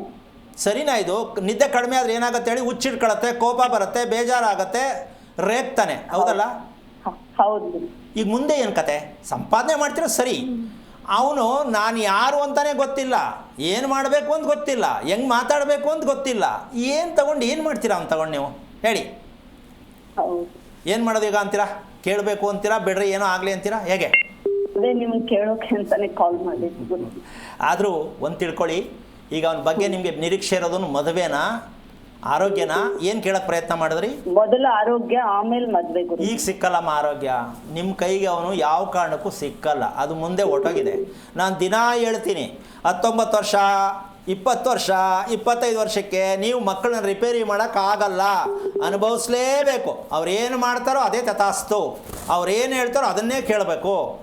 ನಾನು ಯಾರೋ ಒಬ್ಬಳನ್ನ ಮದುವೆ ಆಗಿರೋಳನ್ನ ಇನ್ನೊಂದು ಸಲ ಮದುವೆ ಆಗ್ತೀನಿ ಏನೀಗ, ಈ ಕ್ವಶನ್ಗೂ ಇಲ್ಲ ಅದನ್ನೇನಾದ್ರು ಕೇಳಲಿಲ್ಲ ಅಂದರೆ ಹೂ ಆರ್ ಯು ಅಂತಾರೆ ಅಪ್ಪ ಅಮ್ಮನ. ನನ್ನಿಷ್ಟ, ನೀನು ಯಾರು ಕೇಳೋಕ್ಕೆ, ಯಾರನ್ನೋ ಮಾಡ್ಕೋತೀನಿ. ಈ ಒಂದು ಚಿತ್ರವನ್ನು ಕೊಡುತ್ತೆ ಭರಣಿ ನಕ್ಷತ್ರ. ಕೆಲವ್ರು ಹೇಳ್ಬೋದು ನಾನು ಒಬ್ಬರ ಜೊತೆನೇ ಇದ್ದೀನಲ್ಲ ಅಂತ, ಅವ್ರು ಮುಂದೆ ಕೂತ್ಕೊಂಡ್ರೆ ತೋರಿಸ್ತೀನಿ ಅವ್ರು ಎಲ್ಲೆಲ್ಲಿ ಆಟ ಆಡ್ತಾರೆ ಅಂತ. ಅವ್ರು ತಿಳ್ಕೊಂಡವ್ರೆ ಇವ್ರು ಹೆಂಗೆ ಗೊತ್ತಾಗತ್ತೆ ಅಂತ. ನಮ್ಮ ಚಿತ್ರನೇ ಅದು, ತಿಳ್ಕೊಳ್ಳೋದೇ ನಮ್ಮ ಚಿತ್ರ, ನಿಮ್ಮ ಮುಂದೆ ಇಡೋದೇ ನಮ್ಮ ಚಿತ್ರ. ಯಾಕೆ ಈ ಮಾತು ಹೇಳ್ತೀನಿ ಅಂತಂದರೆ, ಸತ್ಯವನ್ನು ತಿಳಿದು ಅಧ್ಯಯನ ಮಾಡ್ತಕ್ಕಂತಹ ಒಂದು ಪ್ರಾಮುಖ್ಯತೆಯನ್ನು ಪಡೆಯೋದಕ್ಕೆ 35 ವರ್ಷ ಅಧ್ಯಯನ ಮಾಡಿರ್ತಕ್ಕಂಥದ್ದು ಈ ವಿದ್ಯೆಯನ್ನು. 35 ವರ್ಷಗಳು ಅಧ್ಯಯನ ಮಾಡಿರ್ತಕ್ಕಂಥದ್ದು. ಯಾಕೆ ಪ್ರಪಂಚದಲ್ಲಿ ಕಷ್ಟ ದುಃಖ ಜನಗಳಿಗೆ ಏನಕ್ಕೆ ಬರ್ತಾ ಇದೆ ಅಂತಕ್ಕಂಥ ಕಾನ್ಸೆಪ್ಟ್ ರೆಡಿ ಮಾಡಿ ತಿಳ್ಕೊಳ್ಳೋದಕ್ಕೆ, ಅದರ ಸತ್ಯ ಅರ್ಥ ಮಾಡೋಕ್ಕೆ 35 ವರ್ಷ ಕಾಲ ಬೇಕಾಯಿತು. ಇವತ್ತು 15 ದಿನಕ್ಕೆ ಜ್ಯೋತಿಷ್ಯ ಕಲ್ತ್ಕೊಂಡು ಊರು ತುಂಬ ಎಲ್ಲ ಜ್ಯೋತಿಷ್ಯ ಹೇಳ್ತಾರೆ. 15 ದಿನಕ್ಕೆ ಕಲ್ತಿರ್ತಾರೆ. ಇನ್ನು ಎಷ್ಟು ಮಟ್ಟಕ್ಕೆ ಕಲ್ತಿರ್ತಾರೆ ಅಂತ ನೀವೇ ಡಿಸೈಡ್ ಮಾಡಿ. ಈ ಥರ ಒಂದು ಹುಚ್ಚುತನ ನಮ್ಮ ದೇಶದಲ್ಲಿ ಆಗಿರೋ ಕಾರಣಕ್ಕೆ ಮುಖ್ಯವಾಗಿ ಒಬ್ಬ ಮಗು ಬದುಕಬೇಕಾದ್ರೆ, ಚೆನ್ನಾಗಿ ಆಯುಷ್ವಂತನಾಗಿರಬೇಕಾದ್ರೆ ಏನು ಮಾಡಬೇಕು ಅಂತ ಯಾರ ಬಾಯಲ್ಲಾದರೂ ಬರ್ತಾ ಇದೆಯಾ? ಆ ಗ್ರಹ ಚೆನ್ನಾಗಿಲ್ಲ, ಈ ಗ್ರಹ ಚೆನ್ನಾಗಿಲ್ಲ, ಅವನು ಆಗಸ್ಟಿಗೆ ಬರ್ತಾನೆ, ಇವನು ನವಂಬರ್ಗೆ ಬರ್ತಾನೆ, ಹೇಳಿ ಟೋಪಿ ಹಾಕಿ ದುಡ್ಡಿಸ್ಕೊಳ್ಳೋದು ಬೇಕಾಯಿದು ಅಂತ. ಎಲ್ಲಿಂದ ಎಲ್ಲಿಗೂ ಬರಲ್ಲ ರೀ ಅವರು, ಇದ್ರ ತಾನೇ ಬರೋಕ್ಕೆ. ಅವರು ಸೂರ್ಯನಿಗೆ ಯಾರು ಎದ್ದು ನಮಸ್ಕಾರ ಮಾಡ್ತಾರೆ, ಇವ್ರು ಯಾರೂ ಬರಲ್ಲ. 9 ಗಂಟೆಗೆ ಅವಾಗ ಆಕಳಿಸ್ಕೊಂಡು ಹೇಳ್ತಾರಲ್ಲ, ಅವ್ರಿಗೆ ಬರುತ್ತದು. ನಮ್ಮಲ್ಲಿ ಸೂರ್ಯೋದಯಕ್ಕೆ ಮುಂಚೆ ಹೇಳೋನ್ಗೂ ಅದೇ ಜ್ಯೋತಿಷ್ಯ, 10 ಗಂಟೆಗೆ ಹೇಳೋನ್ಗೂ ಅದೇ ಜ್ಯೋತಿಷ್ಯ. ಯಾವ ಆಧಾರದಲ್ಲಿ ಮಾತಾಡ್ತಾರೆ, ಯಾವ ಆಧಾರದಲ್ಲಿ ಇವ್ರು ಹೇಳೋಕ್ಕಾಗತ್ತೆ ಇದನ್ನು? ಸೂರ್ಯನ ಮೀರಿ ಯಾವುದೇ ಗ್ರಹಗಳು ಅವ್ರ ಮುಂದೆ ಸುಟ್ಟೋಗ್ತಾರಮ್ಮ. ಸೂರ್ಯನ ಮುಂದೆ ಯಾವುದೇ ಗ್ರಹಗಳಿಲ್ಲ. ಆದರೂ ನಮ್ಮ ಜನ ಜ್ಯೋತಿಷ್ಯ ಕೇಳದ್ಬಿಟ್ಟಿಲ್ಲ. 9 ನವಗ್ರಹಗಳು ಮನುಷ್ಯನ ಹಿಡ್ಕೊಂಡಿರುತ್ತೆ. ಎಲ್ಲಿ ಹಿಡ್ಕೊಂಡೈತೆ ಅಂತ ಅವ್ರನ್ನೇ ಕೇಳಬೇಕು. ಇದಕ್ಕೆ ಆಧಾರ ಇದೆಯಾ? ಸಾಧ್ಯ ಇದೆಯಾ? ಚಾನ್ಸೇ ಇಲ್ಲ. ಆ ಥರ ಆಧಾರ ಕೊಡ್ತೀನಿ ಅಂದರೆ ದಯವಿಟ್ಟು ಬಂದುಬಿಟ್ರೆ ಒಂದು ಸನ್ಮಾನ ಮಾಡೋಣ ಅಂತ ಕಾಯ್ಕೊಂಡಿರ್ತೀನಿ. ಸಾಧ್ಯನೇ ಇಲ್ಲ. ನೀವು ಬಂದರೂ ಒಪ್ಕೊಳ್ಳೋಕೆ ರೆಡಿ ಇಲ್ಲ. ಯಾಕೆ ಅಂದರೆ ಅದು ಇಲ್ಲವೇ ಇಲ್ಲ. ಸೂರ್ಯನ ಮುಂದೆ ನಾವೇನೂ ಅಲ್ಲ. ಏನಮ್ಮ? ಹೌದು. ಯಾಕೆ ಅಂದರೆ ಸೂರ್ಯ ಯಾರೋ ಮಾಡಿಟ್ಟಿದ್ದಲ್ಲ. ನೀವು ಹೇಳ್ತಿರೋದು ನಿಮ್ಮ ಕ್ರಿಯೇಟಿವ್, ಅದು ನಿಮ್ಮ ಕ್ರಿಯೇಟಿವ್. ಸೂರ್ಯ ಕ್ರಿಯೇಟಿವ್ ಅಲ್ಲ, ಸತ್ಯ. ಚಂದ್ರ ಸತ್ಯ, ಭೂಮಿ ಸತ್ಯ. ಈ 3 ಬಿಟ್ಟು ಇನ್ನೇನಿಲ್ಲ ಪ್ರಪಂಚದಲ್ಲಿ ಕೇಳೋದು ತಿಳ್ಕೊಳ್ಳೋದು. ಮಕ್ಕಳಿಗೂ ಇದನ್ನೇ ಹೇಳ್ಕೊಡಿ. ಈ 3 ಪ್ರಕೃತಿಗಳ ಸತ್ಯವನ್ನು ತಿಳ್ಕೊಡ್ರಪ್ಪ ಅಂತ ಅಪ್ಪ ಅಮ್ಮ ಕೂರಿಸ್ಕೊಂಡು ಬುದ್ಧಿ ಹೇಳ್ಕೊಡಿ. ಪ್ರಕೃತಿಯನ್ನು ಸತ್ಯವನ್ನು ತೋರಿಸಿ. ಅದನ್ನು ಬಿಟ್ಬಿಟ್ಟು ನೀನು ಟೈಮ್ ಚೆನ್ನಾಗಿಲ್ವಂತೆ ಅಲ್ಲಿಗೆ ಹೋಗಬೇಡ, ನೀನು ಕರಿ ಬಟ್ಟೆ ಹಾಕೋಬೇಡ, ನೀನು ಈ ಕಡೆ ತಿರ್ಕೊಂಡು ಮಲ್ಕೋ, ನೀನು ಆ ಕಡೆ ತಿರ್ಕೊಂಡು ಮಲ್ಕೋ, ಆ ದೇವಸ್ಥಾನಕ್ಕೆ ಹೋಗಿ ನವಗ್ರಹ ಸುತ್ತು, ಈ ಕತೆ ಹೇಳ್ಕೊಂಡೆ ಮಕ್ಕಳನ್ನ ನಾವು ಎಲ್ಲೋ ತೊಗೊಂಡು ಹೋಗ್ತಾ ಇದ್ದೀವಿ. ಸ್ವಲ್ಪ ಯೋಚನೆ ಮಾಡಿ. ದೇವ್ರ ಪೂಜೆ ಮಾಡೋದು, ದೇವಸ್ಥಾನಕ್ಕೆ ಕಳಿಸೋದು ತಪ್ಪು ಅಂತಲ್ಲ. ಫಸ್ಟು ನೀವು ನಿಮ್ಮ ಮಗನ ಸತ್ಯವನ್ನು ತಿಳ್ಕೊಳ್ಳಿ. ಅದು ಸತ್ಯ ನಿಮ್ಮಲ್ಲಿರುತ್ತೆ. ನೀವು ರಿಪೇರಿ ಮಾಡಿಕೊಂಡ್ರೆ ಮಕ್ಕಳು ಸರಿ ಹೋಗ್ತಾರೆ. ನೀವು ಹಂಗೆ ಬಚ್ಚಿಟ್ಕೊಂಡಿರ್ತೀರಾ, ಆ ಮಗುನೂ ಹಂಗೆ ಬಚ್ಚಿಟ್ಕೊಂಡು ಪಡ್ಕೊಂಡಿದ್ದೀರಾ, ಹಂಗೆ ಬಚ್ಚಿಟ್ಕೊಂಡೆ ಮಗು ಬೆಳೆಸ್ತಾ ಇದ್ದೀರಾ. ಆಮೇಲೆ ನೀವು ಹೇಳ್ದಂಗೆ ಮಗು ಯಾಕಿಲ್ಲ ಅಂತ ಆಮೇಲೆ ಪ್ರಶ್ನೆ ಕೇಳ್ತೀರಾ. ಈ ಪ್ರಶ್ನೆಗೆ ಉತ್ತರ ಯಾರ ಕೈಲೂ ಕೊಡೋಕ್ಕಾಗಲ್ಲ. ನಮ್ಮ ಕಾರ್ಯಕ್ರಮ ಬಿಟ್ಟು ಯಾವನ ಕೈಲೂ ಈ ಮಾಹಿತಿಯನ್ನು ಹೇಳಲಿಕ್ಕಾಗಲ್ಲ, ಹೇಳೋದೂ ಇಲ್ಲ. ಕಾರಣ ಗೊತ್ತಿಲ್ಲ. ಯಾಕೆ ಅಂದರೆ ಸಂಪಾದನೆ ಮಾಡೋಕ್ಕೆ ಎಷ್ಟು ಬೇಕೋ ಅಷ್ಟು ಮಾಡಿಕೊಂಡ್ರೆ ಸಾಕು ಜ್ಯೋತಿಷ್ಯ ಅಂತಕ್ಕಂತಹ ಮಾಹಿತಿ ಹೊಟ್ಟೋಗಿದ್ದೀವಿ ನಾವು. ಮೂಲ ಸತ್ಯವನ್ನು ತಿಳಿಸಬೇಕು ಅನ್ನೋ ಸತ್ಯ ನಮ್ಮಲ್ಲಿಲ್ಲ. ಆ ಕಾರಣದಿಂದಾಗಿ ನಾವು ಅದರ ಹಿಂದೆ ಹೋಗಿ ಸೋಮಾರಿಗಳಾಗಿ ಟೈಮ್ ಚೆನ್ನಾಗಿಲ್ವಂತೆ ಅಂದ್ಕೊಂಡು ನಾವು ಕಾಯ್ಕೊಂಡು ಕೂತಿರ್ತಕ್ಕಂಥದ್ದು ಎಷ್ಟು ತಪ್ಪು ಸರಿ ನೀವೇ ಡಿಸೈಡ್ ಮಾಡಿ. ಇಲ್ಲಿ ಇದಕ್ಕೋಸ್ಕರವಾಗಿ ಮಾಡಬೇಕಾಗಿರ್ತಕ್ಕಂಥದ್ದು ನಿನ್ನೆ ಒಂದು ಮಾಹಿತಿ ಕೊಟ್ಟೆ. ಏನು? ಗೃಹ ಪ್ರವೇಶ ಮಾಡೋಕ್ಕೆ ಹಸುವನ್ನು ಕರ್ಕೊಂಡ್ಬಂದು ಪೂಜೆ ಮಾಡ್ತೀವಿ ಅಲ್ವಮ್ಮ? ಅದು ಮಹಾಲಕ್ಷ್ಮಿ ಅಂತ ಒಪ್ಕೊಂಡು ಒಂದಿನ ಮಾಡಿಬಿಟ್ಟು ಪೂಜೆ ಮಾಡಿ ಕಳಿಸ್ಬಿಟ್ರೆ ಆಮೇಲೆ ಏನು ಮಾಡೋದು? ಅದಕ್ಕೆ ಆಗೋಯ್ತಾ? ಲಕ್ಷ್ಮಿ ಒಂದಿನಕ್ಕೆಲ್ಲ ತಥಾಸ್ತು ಮಾಡಿ ಕೊಟ್ಟೊಟ್ಟೋದ್ರಾ? ಸ್ವಲ್ಪ ಯೋಚನೆ ಮಾಡಿ ಎಷ್ಟು ನಾವು ಇದ್ದೀವಿ, ನಾಸ್ತಿಕರಿದ್ದೀವಿ ಅಂತ. ಅದಕ್ಕೇನೆಂದರೆ ನಿಮ್ಮಲ್ಲಿ ಹಸು ಮನೆಗಿರಲೇಬೇಕು ಅಂತ ಶಾಸ್ತ್ರ ಇದೆ. ಈಗ ಎಲ್ಲಿ ಮನೆ ಜನ ಕಟ್ಟೋಕ್ಕೆ ಮನೆ ಇಲ್ಲ, ಸೈಟ್ ಇಲ್ಲ, ಇನ್ನು ಹಸು ಎಲ್ಲಿ ಕಟ್ಕೊಳ್ಳೋದು? ನಾನು ಕಟ್ಟಿ ಅಂತ ಹೇಳ್ತಿಲ್ಲ. ಕೊನೆ ಪಕ್ಷ ಕೃಷ್ಣ ಅಂತಕ್ಕಂಥದ್ದು ಯಾರಿಗೆ ಗೊತ್ತಿಲ್ಲಮ್ಮ? ಶ್ರೀಕೃಷ್ಣ ಯಾರಿಗೆ ಗೊತ್ತಿಲ್ಲ? ಈ ಭೂಮಿ ಹೊತ್ಕೊಂಡಿರೋರು ಯಾರು? ಅವರೇನೆ ಆದಿಶೇಷ. ತಿಳ್ಕೊಳ್ಳಿ ಫಸ್ಟು. ಶ್ರೀಕೃಷ್ಣನೇ ನಮ್ಮ ಭೂಮಿ ಹೊತ್ಕೊಂಡಿರೋ ಆದಿಶೇಷ. ಅಂದಮೇಲೆ ಆ ಕೃಷ್ಣನ ಫೋಟೋದಲ್ಲಿ ಒಂದು ಹಸು ತಂದು ಆ ಹಸುನ ಕಪಿಲವರ್ಣದಲ್ಲಿರ್ತಕ್ಕಂಥ ಹಸು ತಂದು ಮನೇಲಿ ಒಂದು ಫೋಟೋ ಇಟ್ಕೊಂಡು ನೀವು ಪೂಜೆ ಮಾಡಿದ್ರೆ ದಿನ ಹಸು ಪೂಜೆ ಮಾಡ್ದಂಗೆ ಆಗತ್ತೆ.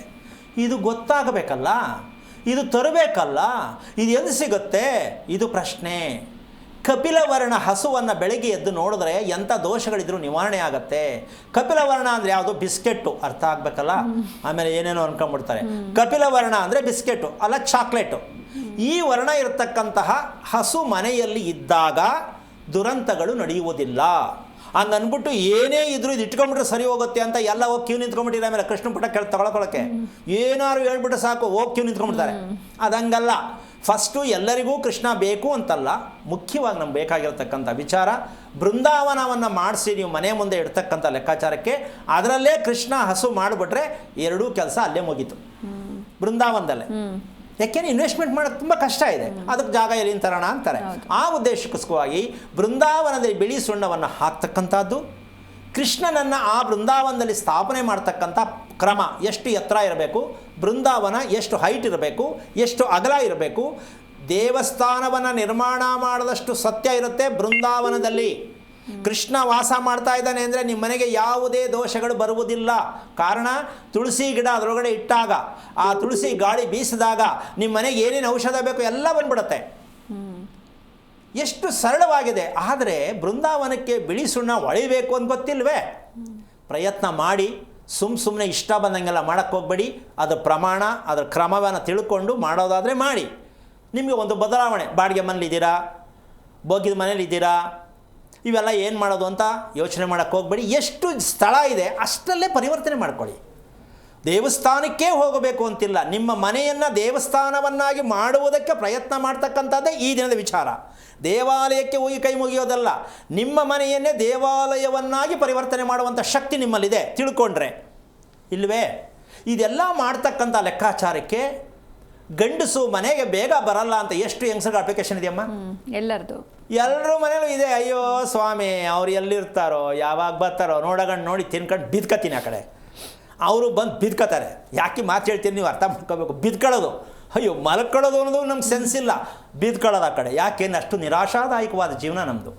ಅದಕ್ಕೋಸ್ಕರವಾಗಿ ಮನೆಗೆ ಗಂಡಸು ಮನೆಗೆ ಬೇಗ ಬರಬೇಕು, ಗಂಡಸು ನಮ್ಮ ಮಾತನ್ನ ಒಪ್ಕೋಬೇಕು, ನಮ್ಮ ಹತ್ತಿರದಲ್ಲಿ ಸದಾ ಇರೋ ರೀತಿಯಲ್ಲಿ ಅವರ ವರ್ತನೆ ಆಗಬೇಕು, ಪ್ರೀತಿ ಶಾಶ್ವತವಾಗಿ ಬೆಳೀಬೇಕು. ಅಂದರೆ ಶ್ರೀಕೃಷ್ಣ ಪರಮಾತ್ಮನನ್ನು ಎಷ್ಟರ ಮಟ್ಟಕ್ಕೆ ನಾವು ತಿಳ್ಕೊಳ್ಳೋಕೆ ಪ್ರಯತ್ನ ಮಾಡಿದ್ದೀವಿ ಒಂದು ಸ್ವಲ್ಪ ಯೋಚನೆ ಮಾಡಿ.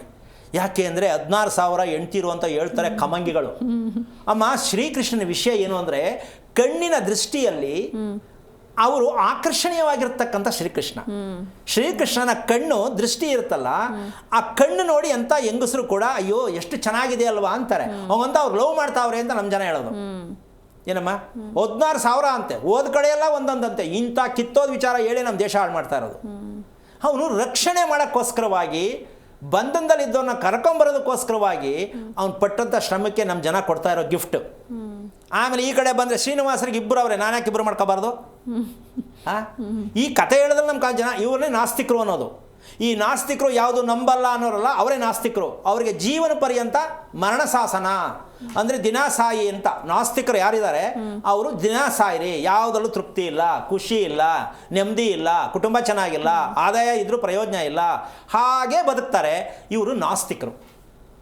ಸೊ ಇಷ್ಟು ಕ್ವಾಲಿಟಿ ಇರಬೇಕಾದ್ರೆ ಮನೆಯಲ್ಲಿ ಜನ್ಮ ಕೊಟ್ಟ ತಾಯಿಗೆ ಈ 3 ವರ್ಷದ ಅವಧಿಯಲ್ಲಿ ಮದುವೆ ಆಗೋಕ್ಕಿಂತ ಮುಂಚಿಂದ ಹಿಡಿದು ಆ ಮದುವೆಯಾಗೋ ಹುಡುಗ ಆ ಮನೆಯಲ್ಲಿ ಬೆಳೆದಂಥ ಮದುವೆಗೆ ಬರ್ತಕ್ಕಂಥ ವಯಸ್ಸಿಗೆ ಆ ಮನೇಲಿ ಏನೆಲ್ಲ ನಡೆದಿರುತ್ತೆ ಗೊತ್ತಾಗುತ್ತಲ್ಲ, ಮನಸ್ಸು ನೋವಾಗಿರುತ್ತಲ್ಲ. ಈಗ ಈ ಕರ್ಮವನ್ನು ಇಟ್ಕೊಂಡು ನಾವು ಮದುವೆ ಮಾಡಿದ್ರೆ ನಾಳೆ ನನ್ನ ಮಗಳಿಗೂ ಇದು ಬರಬಹುದಲ್ಲ ಅಂತ ಯಾವ ತಂದೆ ತಾಯಿಗೆ ಯಾಕೆ ಬರ್ತಾ ಇಲ್ಲ? ಇದು ರಿಪೇರಿ ಮಾಡಬೇಕಾ ಬೇಡವಾ? ಮಾಡಬೇಕು. ಅರೆ, ತಾಯಿ ಹುಟ್ಟುವಾಗ ತಂದೆ ತಾಯಿ ಇರಬೇಕಾದ್ರೆ ಪಾಪ ತಾಯಿ ಸತ್ತೋಗ್ಬಿಡ್ತಾರೆ ಮಗು ಹುಟ್ಟಿದ ತಕ್ಷಣ, ಇಲ್ಲ ಅಪ್ಪ ಹೋಗ್ಬಿಡ್ತಾರೆ. ಅದು ಕರ್ಮದ ಫ್ಯಾಮಿಲಿ ರೀ, ಅದು ಮೋಸಗಾರರ ಫ್ಯಾಮಿಲಿ. ಯಾರಿಗೋ ಟೋಪಿ ಹಾಕಿರೋದು, ಯಾರಿಗೋ ಅಲ್ಲ ದೇವ್ರಿಗೆ. ಈ ಟೋಪಿ ಹಾಕಿರೋರಿಗೆ ಆಸ್ತಿ ಐತೆ, ಉಪಯೋಗ ಇಲ್ಲ, ಗಂಡ ಹೆಂಡತಿ ಇದ್ದಾರೆ ಜೊತೆಲಿ, ಉಪಯೋಗ ಇಲ್ಲ. ಈ ಟೋಪಿ ಯಾರಿಗೆ ಹಾಕವ್ರೆ ಅಂತ ತಿಳ್ಕೋಬೇಕು, ಕುಂಡ್ಲಿಲಿರುತ್ತೆ.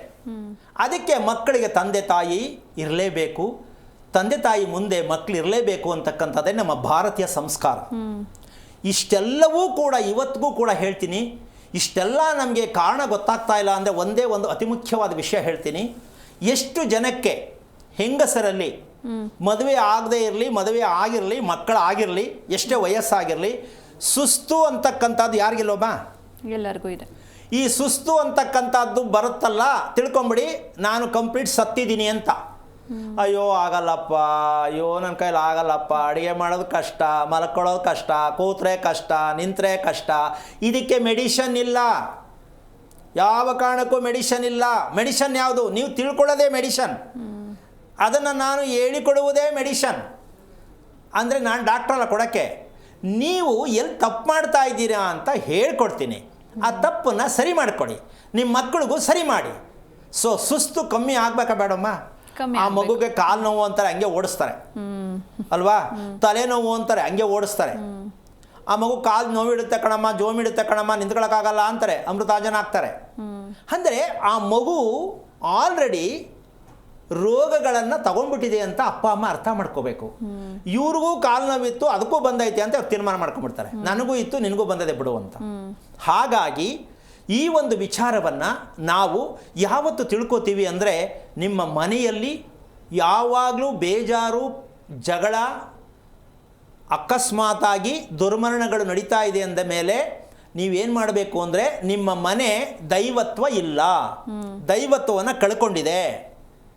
ಆ ದೈವತ್ವ ಇರೋ ಮನೆ ಏನು ಮಾಡಬೇಕಪ್ಪ ಅಂದರೆ, ನಿಮ್ಮ ಮನೆಯಲ್ಲಿ ಸದಾ ದೀಪ ಹುರಿಯುತ್ತಿರತಕ್ಕಂಥ ಲಕ್ಷಣಗಳು ಬದಲಾವಣೆ ಆಗಬೇಕು. ಅದೇ ದೈವತ್ವ. ಅದಕ್ಕೇನೋ ಮನೆ ತುಂಬ ಏನೋ ಕಟ್ಕೊಳ್ಳೋದಲ್ಲ. ಈ ಕೆಲವು ದಿಗ್ಬಂಧ ಮಾಡೋರು ಇದ್ದಾರೆ, ಅಲ್ಲಿ ಮಾಡಿಸ್ಬಿಟ್ಟವ್ರೆ, ಇಲ್ಲಿ ತೆಗಿತೀನಿ, ಅಲ್ಲಿ ಇಡ್ತೀನಿ, ಮಾಡ್ತೀನಿ ಅಂತೆಲ್ಲ ದುಡ್ಡು ಕಳ್ಕೊಬೇಡಿ. ನಿಮ್ಮ ಮನೆಯಲ್ಲಿ ಸದಾ ದೀಪ ಚೆನ್ನಾಗಿ ಉರಿತಾ ಇದೆ ಅಂದರೆ, 24 ಗಂಟೆನೂ ದೀಪ ಉರಿತಾನೇ ಇದ್ದರೆ ನಿಮ್ಮ ಮನೆ ದೈವತ್ವದ ಲಕ್ಷಣ ಇದೆ ಅಂತ. ನೀವು ಬೆಳಿಗ್ಗೆ ಒಂದ್ಸಲ ದೀಪ ಹಚ್ಚೋದು, ಸಾಯಂಕಾಲ ಒಂದ್ಸಲ ದೀಪ ಹಚ್ಚೋದು, ಮಧ್ಯರಾತ್ರಿ ಆರೋಗೋದು, ಬೆಳಿಗ್ಗೆ ಎದ್ದು ಕೆಟ್ಟಿರೋ ದೀಪ ನೋಡೋದು, ದಟ್ಟ ದರಿದ್ರವನ್ನು ನೀವೇ ಸೃಷ್ಟಿ ಮಾಡ್ಕೋತೀರಾ. ದೀಪ ಯಾಕೆ ಉರಿತಾ ಇಲ್ಲ ಮನೆಯಲ್ಲಿ ಅಂದರೆ, ಫಸ್ಟ್ ತೀರ್ಮಾನ ಮಾಡ್ಕೋಬೇಕು, ನಮ್ಮ ಮನೇಲಿ ದೈವಿಕವಾದ ಶಕ್ತಿ ಇಲ್ಲ, ದೇವರು ನಮ್ಮ ಮೇಲೆ ಕರುಣೆ ಇಟ್ಟಿಲ್ಲ. ಯಾಕೆ? ಸತ್ತವ್ರ ಫೋಟೋ ಮನೇಲಿ ಇಟ್ಕೊಂಡಿದ್ದೀರಾ. Very simple. ಈಗ ಎಷ್ಟೋ ಜನ ನೀವು ಹೇಳಿದ್ಮೇಲೆ ತೆಗೆದಿಟ್ಟಿವಿ ಅಂತಾರೆ. ತೆಗೆದಿಟ್ಟಿವಿ ಬೀರು ಇಟ್ಟಿರ್ತಾರೆ, ಮನೇಲಿದ್ದಂಗೆ ಆಯ್ತಲ್ಲ ಅದು. ಆದರೆ ನಾವು ಅದನ್ನ ತಗೊಂಡೋಗಿ ಎಲ್ಲೋ ಹಾಕು ಅಂತ ಹೇಳೋಕ್ಕಾಗಲ್ವಲ್ಲ, ಗಂಡ ಹೆಂಡತಿ ಜಗಳ ಶುರು ಆಗ್ಬಿಡುತ್ತೆ. ಅದಕ್ಕೋಸ್ಕರ ಅವ್ರ ತಂಟೆಗೆ ಬರಲ್ಲ, ಸದ್ಯಕ್ಕೆ ಅದು ಬೇಡ ಅಂತ. ಯಾಕೆ ಅಂದರೆ, ಸತ್ತವರ ಫೋಟೋವನ್ನು ಇಡ್ತಕ್ಕಂಥದ್ದು ದೇವರಿಗೆ ಹೋಲಿಕೆ ಮಾಡಿ ದಯವಿಟ್ಟು ಅದನ್ನು ಪೂಜಿಸಬಾರ್ದು. ದೇವರಿಗೆ ಹೋಲಿಕೆ ಮಾಡಿ ಹೊಂದಾಣಿಕೆ ಮಾಡಬಾರ್ದು. ಇದು ತುಂಬ ಆತ್ಮದ್ರೋಹ, ಸುಳ್ಳಿನ ಜೀವನ. ಸತ್ತವರು ಸುಳ್ಳು ಹೇಳದೆ, ಮೋಸ ಮಾಡದೆ ಬದುಕಿದ್ರೆ ನಮ್ಮವರು ಇಲ್ಲ. ಮಾಡದೇ ಇರೋದೆಲ್ಲ ಮಾಡಿಬಿಟ್ಟು ಅವ್ರನ್ನ ದೇವರು ಅಂತ ಫೋಟೋ ಇಟ್ಕೊಂಡು ಪೂಜೆ ಮಾಡಿದ್ರೆ ಕತೆ ಏನು? ನಿಮ್ಮ ಕತೆ ಸ್ವಲ್ಪ ಯೋಚನೆ ಮಾಡಿ. ಅದಕ್ಕೆ ಯಾರು ಪೂಜೆ ಮಾಡಬೇಕು ಅಂದರೆ, 100 ವರ್ಷದ ಮೇಲೆ ಯಾರು ಬದುಕಿರ್ತಾರೋ ಅಂತ ಅವರಿಗೆ ನೀವು ಫಸ್ಟ್ ಕ್ಲಾಸ್ ಕಚ್ಚೆ ಹಾಕಿ, ಒಳ್ಳೆ ಚೆನ್ನಾಗಿ ಒಡವೆಗಳು ಹಾಕಿಸಿ, ಈಗೇನು ಏನು ಬೇಕಾದ್ರೂ ಮಾಡಿಕೊಡ್ತಾರೆ, ಅದನ್ನು ಮನೇಲಿ ಇಟ್ಕೊಳ್ರಿ. ಪೂರ್ತಿ ಇರಬೇಕು, ಅರ್ಧ ಆಫ್ ಮಾಡ್ರು, ಅದರಲ್ಲೂ ಆಫ್ ಮಾಡ್ರು. ಸತ್ತೋರ್ ಫೋಟೋ ಅಷ್ಟೇ ಇರೋದು. ದೇವರು ಆಫ್ ಮಾಡ್ರೆ, ಶಿವ ಪಾರ್ವತಿ ಅರ್ಧ, ಸತ್ತೋರ್ ಫೋಟೋ ಅರ್ಧ. ಇದೇ ನಮ್ಗಿನ್ನೂ ಅರ್ಥ ಆಗಿಲ್ಲ. ಪೂರ್ಣವಾಗಿರಬೇಕು. ಬೆರಳು, ಪ್ರತಿಯೊಂದು ಬೆರಳು ಕಾಣಿಸ್ಬೇಕು, ಪಾದದಲ್ಲಿರೋದು ಪ್ರತಿ ದೇಹದ ಭಾಗವನ್ನು ಕಾಣಬೇಕು. ಅದು ಮಗು ಥರ ನಗ್ತಾ ಇರಬೇಕು. ದೇವ್ರ ಫೋಟೋ ಅದು ದೈವತ್ವದ ಕಳೆ. ನಮಗೆ ವಯಸ್ಸಾದ 80 ವರ್ಷದವ್ರ ಮುಖ ಇದ್ದಂಗೆ ಇರುತ್ತೆ, ಶಿವಂದು ತಂದು ಇಟ್ಕೊಂಡ್ಬಿಡ್ತಾರೆ. ಶಿವ ಅಂತ ಕಂಡ್ರೆ ಸರಿ, ಅದು ಹಿಂಗೆ ಇರಬೇಕು ಅಂತ ಗೊತ್ತಿಲ್ವಲ್ಲ. ಆಮೇಲೆ ಗೃಹ ಪ್ರವೇಶಕ್ಕೆ ಬರೀತಾರೆ, ಒಂದು ಫೋಟೋವನ್ನು ತನ್ನಿ ಅಂದರು. ಫೋಟೋ ತನ್ನಿ ಅಂದರು. ಫೋಟೋ ಹೇಗಿರಬೇಕು, ಎಷ್ಟು ಪ್ರಮಾಣ ಇರಬೇಕು, ಅದ್ರಲ್ಲಿ ಇರ್ತಕ್ಕಂಥ ವಿಗ್ರಹ ಯಾವ ಥರ ಇರಬೇಕು, ಇವ್ರಿಗೆ ಗೊತ್ತಿಲ್ವಲ್ಲ. ಇನ್ನು ಅವ್ರಿಗೇನು ಹೇಳ್ಕೊಡ್ತಾರೆ? ಹೌದಾ? ಮನೆ ಮಾರಕ್ಕೆ ಏನು ಬೇಕೋ ಅದೇ ನಡೆಯೋದು. ಮನೆಗೆ ಸಂಬಂಧಪಟ್ಟದೇ ಇರತಕ್ಕಂಥ ಫೋಟೋವನ್ನು, ಅಳತೆಯನ್ನು, ಮನೆ ಕಟ್ಟಕ್ಕೆ ಅಳತೆ ತಗೊಂಡ್ರಿ, ಫೋಟೋ ಥರಕ್ಕೆ ಅಳತೆ ತೆಗಿಲಿಲ್ಲ, ನಿಮ್ಮ ಮನೆ ದೇವರಿಗೆ ಅಳತೆ ಕೊಡಲಿಲ್ಲ, ನೀವು ಅಲ್ಲಿ ಕರೆಕ್ಟಾಗಿ ಕೂರಿಸ್ತಿಲ್ಲ, ಮನೆ ಮಾರ್ಕೊಂಡು ಸಾಲಕ್ಕೆ ಸಿಕ್ಕಾಕ್ಕೊಂಡು ಓಡಣ್ಣ ಓಡು, ಎಲ್ಗೊಡ್ತೀಯಾ ಗೊತ್ತಿಲ್ಲ. ಸೊ ಮನೆಯಲ್ಲಿ ಫೋಟೋ ಅಂತಕ್ಕಂಥದ್ದು, ಉರಿತಿರ್ತಕ್ಕಂಥ ದೀಪ ಅಂತಕ್ಕಂಥದ್ದು, ಇಷ್ಟೆಲ್ಲ ನಮ್ಮ ಮನೆಯನ್ನು ತೋರಿಸ್ಕೊಡ್ತಾ ಇದೆ ಅಂದರೆ ನಾವಿನ್ನೂ ತಿಳ್ಕೊಳ್ಳಿಲ್ಲ, ಬರೀ ಶಾಸ್ತ್ರ ಕೇಳ್ಕೊಂಡೇ ಜೀವನ ಮಾಡ್ತೀವಿ ಅಂದರೆ ಸ್ವಲ್ಪ ಯೋಚನೆ ಮಾಡಿ. ಇನ್ನು ಹೆಂಗಸರ ವಿಷಯದಲ್ಲಿ ಇಷ್ಟ ಆದರೆ ಗಂಡಸರದ್ದು ಏನು ಅಂತ ಮುಂದಿನ ಭಾಗ ಹೇಳೋಣ. ಯಾಕೆ ಅಂದರೆ 9 ವರ್ಷದ ಕತೆ ತಿಳ್ಕೊಬೇಕಂದ್ರೆ ನೀವು ಕಾಯಲೇಬೇಕಾಗತ್ತೆ. ಇವತ್ತು ಹೇಳಿದ್ದು ಬರೀ ಹೆಣ್ಣಂದು, ನಾಳೆ ಗಂಡಂದು ಹೇಳ್ಬೋದು. ಇದನ್ನು ನೀವು ಕಾಯ್ತಾ ತಿಳ್ಕೊಳ್ಳೋಕೆ ಪ್ರಯತ್ನ ಮಾಡಿ. ಮಕ್ಕಳಿಗೆ ಶಿಕ್ಷೆ ಕೊಡಬೇಡಿ, ಮಕ್ಕಳಿಗೆ ನಿಂದನೆ ಮಾಡಬೇಡಿ, ಮಕ್ಕಳಿಗೆ ಬೈಬೇಡಿ, ಮಕ್ಕಳನ್ನ ಚೆನ್ನಾಗಿ ಸಾಕಿ. ಇದು ನಿಮ್ಮ ಕರ್ಮ ಕಳ್ಕೋತೀರ. ದೇವರು ಯಾರು ಅಲ್ಲ ರೀ, ನಿಮ್ಮ ಮಕ್ಕಳೇ. ಹೌದು. ನೀವು ಮಕ್ಕಳಿಗೆ ಏನೋ ಕೊಟ್ಬಿಟ್ಟು ಎಲ್ಲೋ ಕಳಿಸ್ಬಿಟ್ಟು ತಗೊಂಡೋಗಿ ದೇವಸ್ಥಾನಕ್ಕೆ ಹೋಗ್ಬಿಟ್ಟು ಗಂಡ ಹೆಂಡತಿ ಇಬ್ಬರು ಬಿಟ್ಟು ಪ್ರದಕ್ಷಿಣೆ ಮಾಡಿದ್ರೆ ಏನು ಪ್ರಯೋಜನ? ಮಗುನ ನೋಡಿ ಫಸ್ಟು, ದಷ್ಟಪುಷ್ಟವಾಗಿ ಮಗುವನ್ನ ಸಾಕಿ, ಅದು ನಿಮ್ಗೆ ಏಳಿಗೆ ಕೊಡುತ್ತೆ. ಈ ಸತ್ಯವನ್ನ ನೀವು ಪ್ರತಿಯೊಬ್ಬರು ತಿಳ್ಕೊಳ್ಳಿ ಅಂತ ಕಾರ್ಯಕ್ರಮದ ಮೂಲಕ ಹೇಳ್ತಾ ಇದ್ದೀನಿ. ಮುಂದೆ ಧನ್ಯವಾದ ಕರೆ ಮಾಡಿದ್ದಕ್ಕೆ. ವೀಕ್ಷಕರೇ, ನೀವು ಕೂಡ ಗುರುಗಳ ಹತ್ರ ಮಾತಾಡಬಹುದು. ಟಿವಿ ಸ್ಕ್ರೀನ್ ಮೇಲೆ ಲಭ್ಯ ಇರುವಂಥ ನಂಬರ್ಸ್ಗೆ ಕರೆ ಮಾಡಿ ಗುರುಗಳ ಜೊತೆ ನೇರವಾಗಿ ಮಾತಾಡಿ. ಗುರುಜಿ ಒಬ್ರು ಕಾಲರ್ ಇದ್ದಾರೆ, ಶಿವರಾಜ್ ಅಂತ ಬೆಂಗಳೂರಿಂದ. ಮಾತಾಡ್ಸೋಣ. ನಮಸ್ತೆ. ನಮಸ್ತೆ ಮೇಡಮ್. ಯಾರ ಬಗ್ಗೆ ಕೇಳಬೇಕಿತ್ತು? ಮೇಡಮ್ ನನ್ನ ಬಗ್ಗೆನೇ ಕೇಳಬೇಕಿತ್ತು. ನಿಮ್ಮ ನಕ್ಷತ್ರ ಹೇಳಿ ಸರ್. ಸ್ವಾತಿ ನಕ್ಷತ್ರ. ಓಕೆ, ಗುರೂಜಿ ಇದ್ದಾರೆ, ಮಾತನಾಡಿ. ಹಲೋ. ನಮಸ್ತೆ ಗುರುಜಿ. ನಾರಾಯಣ, ಎಷ್ಟು ವಯಸ್ಸು? 38 ಗುರುಜಿ. 38. ಏನು ಕೇಳಬೇಕಿತ್ತು? ನನ್ನ ಆರೋಗ್ಯದ ಸ್ವಲ್ಪ ಸಮಸ್ಯೆ ಆಗ್ತಿದೆ. ಏನು ಓದಿರೋದು? ನಾನು MBA ಓದಿದ್ದೀನಿ. ಓಕೆ, ಇದೆಲ್ಲ ನಂಬಿಕೆ ಇದೆಯಾ ಅಥವಾ ಈಗ ಬಂತ? ಮನುಷ್ಯನ ದೇಹದ ಬಗ್ಗೆ, ಆರೋಗ್ಯದ ಬಗ್ಗೆ ತಿಳ್ಕೋಬೇಕು ಅಂತ ಮೊದಲು ಗೊತ್ತಿತ್ತ, ಇತ್ತೀಚೆಗೆ ಬಂತ ಅಂತ? ಇತ್ತೀಚೆಗೆ ಬಂತು ಗುರುಜಿ. ಮೊದಲೆಲ್ಲ ನಂಬಿಕೆ ಇರಲಿಲ್ಲ? ಇಲ್ಲ, ಇತ್ತು. ಅಂದರೆ ಪ್ರಾಬ್ಲಮ್ ಆಗ್ತಿತ್ತು, ಅದೇನಕ್ಕೆ ಕೇಳೋಣ ಅಂದರೆ ಇತ್ತು, ಮುಂದಕ್ಕೆ ಹೋಗಲೇ ಇಲ್ವಲ್ಲ, ಹೇಳಲೇ ಇಲ್ವಲ್ಲ, ಮಾಡಲೇ ಇಲ್ವಲ್ಲ. ಇತ್ತು, ಮುಂದೆ ಏನು? ಸರಿಯಾದರೂ ಸಿಕ್ಕಲಿಲ್ಲ ಅಂತನಾ, ನನಗೆ ಪುರ್ಸೊತ್ತಿಲ್ಲ ಅಂತನಾ? ಇಲ್ಲ ಗುರುಜಿ, ಆ ಥರ ಏನಿಲ್ಲ. ಓಕೆ, ನಿಮ್ಮ ಮನೆ ಎಷ್ಟು ವರ್ಷದ್ದು? 25 ವರ್ಷದ ಗುರುಜಿ. ಅಪ್ಪ ಕಟ್ಟಿದ್ದ? ಹೌದು ಗುರುಜಿ. ನಿಮ್ಮ ತಂದೆ ಏನು ಮಾಡ್ತಾರೆ? ತಂದೆ ರಿಟೈರ್ಡ್ ಆಗಿದ್ದಾರೆ ಗುರುಜಿ. ಮನೇಲೇ ಇದ್ದಾರಾ? ಹೌದು ಗುರುಜಿ. ಓಕೆ, ನೀವು ಒಟ್ಟು ಮನೇಲಿ ಎಷ್ಟು ಜನ ಇದ್ದೀರಾ? ನಾವು 4 ಜನ ಇದ್ದೇವೆ ಸರ್. ಓಕೆ, ನಿಮ್ಮ ಮದುವೆಯಾಗಿ ಎಷ್ಟು ವರ್ಷ ಆಯಿತು? 10 ವರ್ಷ ಆಯ್ತು ಗುರುಜಿ. ಹೇಗಿದೆ ಮದುವೆ ಜೀವನ? ಖುಷಿ ಕೊಡ್ತಾ ಇದೆಯಾ? ಏನೋ ಮದುವೆ ಮಾಡ್ಕೊಂಡಿದ್ದೀನಿ ಅಂತನಾ, ಇಲ್ಲ ಅದ್ರಲ್ಲಿ ಸ್ವಲ್ಪ ಖುಷಿ ಇದೆ ಅಂತನಾ? 2 ಥರನೇ ಇದೆ. ಅಲ್ಲ, ಅದಕ್ಕೆ ಎಷ್ಟು ಪರ್ಸೆಂಟು? ಪರವಾಗಿಲ್ಲ ಅನ್ನೋದು ಪರ್ಸೆಂಟೇಜ್ ಎಷ್ಟು? ಏನು ಪ್ರಯೋಜನ ಇಲ್ಲ ಅದಕ್ಕೆ ಎಷ್ಟು ಪರ್ಸೆಂಟೇಜು? ಪರವಾಗಿಲ್ಲ ಅನ್ನೋದು 70%. ಓಕೆ, ಬೇಜಾರಿಲ್ಲ ತಾನೇ ನಾನು ಮಾತಾಡ್ತಾ ಇರೋದು? ಇಲ್ಲ ಸರ್. ಯಾಕೆ ಅಂದರೆ ತಿಳ್ಕೋಬೇಕು ಅಂತ ನಾನು ಹೇಳ್ತಾ ಇರ್ತಕ್ಕಂಥ ವಿಷಯ. ಆಮೇಲೆ ಒಂದು ವಿಚಾರ ತಿಳ್ಕೋಬೇಕು. ನಿಮ್ಮ ಹೆಸರೇನು ಹೇಳಿದ್ರಿ? ಶಿವರಾಜ್. ಶಿವರಾಜ್, ಈ ಹೆಸರು ನಿಮಗೆ ಯಾಕೆ ಬಂತು? ಶಿವರಾಜ್ ಯಾಕೆ ಬಂತು? ಆಗ ತಂದೆ ತಾಯಿ ಇಟ್ಟಿದ್ದೀವಿ. ಅಲ್ಲ, ಏನು ಚೆನ್ನಾಗಿದೆ ಅಂತ ಇಟ್ಟಿದ್ದ? ಮೋಸ್ಟ್ಲಿ ದೇವ್ರ ಹೆಸರು ಅಂತ ಇಟ್ಬಿಟ್ಟಾರ ಆಗ. ಓಕೆ, ನೀವು ಶಿವರಾಜನ? ಶಿವರಾಜ? ಶಿವರಾಜ್. ನಿಮ್ದೆಲ್ಲ ದಾಖಲಾತಿ ಎಲ್ಲ ಅದೇನಾ? ಶಿವರಾಜ್. ಅಲ್ಲ, ದಾಖಲಾತಿಲು ಶಿವರಾಜ ಇದೆಯಾ? ಹೌದು ಹೌದು ಗುರುಜಿ. ಮದುವೆ ಮಾಡ್ಕೋ ಇನ್ವಿಟೇಷನ್ಲು ಅದೇ ಇತ್ತಾ? ಹೌದು ಗುರುಜಿ. ಓಕೆ, ನಿಮ್ಮ ಶ್ರೀಮತಿಯವ್ರ ನಕ್ಷತ್ರ ಗೊತ್ತಾ? ನೆನಪಿಲ್ಲ ಗುರುಜಿ. ಗೊತ್ತಿಲ್ಲ? ಅಲ್ಲ, ನೆನಪಿಲ್ಲ. ನೆನಪಿಲ್ಲ? ಅಯ್ಯಪ್ಪ, ಹೆಂಡತಿ ಹೆಸರು ನೆನಪಿಲ್ಲ, ನಕ್ಷತ್ರ ನೆನಪಿಲ್ಲ ಅಂದರೆ ಎಷ್ಟೊಂದು. ಹೆಸರು ನೆನಪಿದೆ, ಶಶಿಕಲಾ. ಶಶಿಕಲಾ. ಓಕೆ, ಈಗ ಸ್ವಲ್ಪ ಯಾವ ಸಣ್ಣ ವಿಚಾರಕ್ಕೂ ಒಂಚೂರು ಹಳೋ ಅಭ್ಯಾಸ ಜಾಸ್ತಿ ಅಂತಕ್ಕಂಥದ್ದು ಗುರ್ತಿಸಿದ್ದೀರಾ ಶಿವರಾಜ್? ನಿಮ್ಮ ಶ್ರೀಮತಿಯವರು ಯಾವುದೇ ಸಣ್ಣ ವಿಚಾರಕ್ಕೂ ತನ್ನಷ್ಟಕ್ಕೆ ತಾನೇ ಆಗಲಿ ಏನೋ ಬೇಜಾರಿಗೋ ಇನ್ನೊಂದಕ್ಕೋ ಕಣ್ಣಲ್ಲಿ ನೀರು ಹಾಕೋ ಅಭ್ಯಾಸ ಇದೆ ಅಂತಾನ? ಹೇಗೆ ಕಂಡುಹಿಡಿದಿದ್ದೀರಾ? ಹಲೋ ಶಿವರಾಜ್. ಗುರುಜಿ ಹೇಳಿ. ಸಣ್ಣ ವಿಷಯಕ್ಕೆಲ್ಲ ಅಳೋದು ಯಾಕೆ, ಬೇಜಾರು ಮಾಡ್ಕೊಳ್ಳೋದು ಯಾಕೆ ಅಂತ ಹೇಳಿದ್ದೀರಾ ನಿಮ್ಮ ಹೆಂಡತಿಗೆ ಎಂದೆ? ಇಲ್ಲ ಗುರುಜಿ. ಖುಷಿಯಾಗಿರ್ತಾರಾ? ಇರ್ತಾರೆ, ಅವರು ಇರ್ತಾರೆ. ಓಕೆ, ನೀವು ಖುಷಿಯಾಗಿದ್ದೀರಾ? ಇದೀನಿ ಗುರುಜಿ. ಹೊಟ್ಟೆಯಲ್ಲಿ ಶಬ್ದ ಬರುತ್ತಾ? ಹೊಟ್ಟೆ ತೂಕ ಅನ್ಸುತ್ತಾ? ಏನು ಅನ್ಸುತ್ತೆ ನಿಮಗೆ? ಹೊಟ್ಟೆ ಉರಿ ಬರುತ್ತಾ? ಹೊಟ್ಟೆ ಉರಿ ಬರುತ್ತೆ. ಇದು ಹಿಂಗೆ ಇರಲಿ ಅಂತ ಬಿಡೋದಾ? ಆಪ್ರೇಷನ್ ಆಗಲಿ ಅಂತ ತೀರ್ಮಾನನಾ? ಇಲ್ಲ ಗುರುಜಿ, ಆ ಥರ ಏನಿಲ್ಲ. ಅಲ್ಲಪ್ಪ, ಹೊಟ್ಟೆ ಉರಿ ಬಂದರೆ ನಾಳೆ ಮುಂದಕ್ಕೆ ಉಣ್ಣ ಆಗುತ್ತೆ, ಆಪ್ರೇಷನ್ ಆಗುತ್ತೆ, ಆ ಥರ ಇಲ್ಲ ಅಂದ್ರೇನು? ನಿಮ್ಮದು ನಮ್ಮದು ಮಾತು ಕೇಳಲ್ಲ. ಅದು ಹಲ್ಸರ್ ಅಂತ ಹೆಸರಿಡ್ತಾರೆ, ಕುಯ್ಸ್ಕೋಬೇಕು ಅಷ್ಟೇ. ಆಮೇಲೆ ಇದೊಂದೇ ಅಲ್ಲ, ಅದಕ್ಕೆ ಬೇಕಾದಷ್ಟು ಹೆಸರುಗಳಿದೆ. ಒಂದೊಂದು ಆಪ್ರೇಷನ್ಗೆ ಒಂದು ಹೆಸರಿಡ್ತಾರೆ. ಒಂದು ಆಪ್ರೇಷನ್ ಇನ್ನೊಂದು ಹೆಸರು ಕೊಡಲೇಬೇಕಮ್ಮ. ಒಂದೇ ಥರ ಆಪ್ರೇಷನ್ ಹೆಂಗೆ ಮಾಡೋದು? ಅದಕ್ಕೆ ಹೆಸರು ಕೊಡೋದು, ಆಪ್ರೇಷನ್ಗಳು ಮಾಡೋದು. ಅಂದರೆ ತಪ್ಪು ಅಂತಲ್ಲ, ಅವ್ರ ಕರ್ತವ್ಯ ಅವ್ರು ಮಾಡ್ತಾರೆ. ನಾವು ತಿಳ್ಕೋಬೇಕು, 40-45 ವರ್ಷ ಆದ್ರೂ ನಮ್ಮ ಹೊಟ್ಟೆಯಲ್ಲಿ ಉರಿ ಇದೆ, ಹೊಟ್ಟೆಯಲ್ಲಿ ಶಬ್ದ ಇದೆ, ಹೊಟ್ಟೆ ಉಬ್ಬರಿಸ್ಕೊಂಡಂಗಿದೆ. ಇದನ್ನು ಎಲ್ಲೋ ಕಂಡುಹಿಡಿಯೋದು? ಯಾರು ಹೇಳ್ತಾರೆ ಇದಕ್ಕೆ? ಎಲ್ಲಿದೆ ರಿಪೇರಿ? ಅದಕ್ಕೆ ನಿಮ್ಗೆ ಏನಾಗುತ್ತೆ ಅಂದರೆ ಬೇಜಾರು ಅನಿಸುತ್ತೆ. ಅಯ್ಯೋ, ಏನು ಜೀವನನೋ, ಏನು ಮದುವೆನೋ, ಇದು ಏನಕ್ಕೆ ಬೇಕು ಅಂತ ಅನಿಸುತ್ತೆ. ಆಮೇಲೆ ಆಲ್ಟ್ರೇಷನ್ ಮಾಡ್ಕೊಂಡು ಹೆಂಗೋ ಸಮಾಧಾನ ಮಾಡ್ಕೊತೀರ, ಹೌದು ತಾನೇ?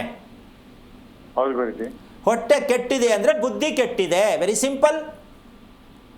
ಏನು ಹೇಳಿ ಶಿವರಾಜ್? ಹೊಟ್ಟೆ ಕೆಟ್ಟಿದೆ, ಬುದ್ಧಿ ಕೆಟ್ಟಿದೆ ಅಷ್ಟೇ. ಈಗ ಬುದ್ಧಿ ಕೆಟ್ಟಿದೆ ಅಂದಮೇಲೆ ಎಲ್ಲಿಗೆ ಹೋಗ್ತೀರಾ? ಯಾರ ಹತ್ರ ಕೇಳ್ತೀರಾ? ಕೇಳಿದ್ರೆ ಇದನ್ನು ಯಾರು ಹೇಳ್ಕೊಡ್ತಾರೆ? ಟೈಮ್ ಚೆನ್ನಾಗಿಲ್ಲ, ಹೋಗಪ್ಪ ಇನ್ನೊಂದು ಅಕ್ಟೋಬರ್ ಕಳೀಲಿ ಅಂತ ಹೇಳ್ಬೋದೇನೋ. 10 ಅಕ್ಟೋಬರ್ ಕಳೆದ್ರೂ ಚೆನ್ನಾಗಾಗಲ್ಲ. ಯಾಕೆ ಅಂದರೆ ಹೊಟ್ಟೆ ಸಮಸ್ಯೆ ತೊಗೊಂಡು ಗ್ರಹಗಳಿಗೆ ಹೋಲಿಸ್ಬಿಟ್ಟು ಶಾಸ್ತ್ರ ಹೇಳೋರು ನಮ್ಮ ಜನ ಇರೋದು. ಅದನ್ನು ನಾವು ಕೇಳಕ್ಕೆ ಹೋಗ್ತೀವಿ. ನಮ್ಮ ಹೊಟ್ಟೆಯಲ್ಲಿ ಇರುವಂಥ ಸಮಸ್ಯೆಯನ್ನು ಜ್ಯೋತಿಷಿಗಳು ಹೇಳಲಿಕ್ಕಾಗತ್ತಾ? ಸಾಧ್ಯನೇ ಇಲ್ಲ.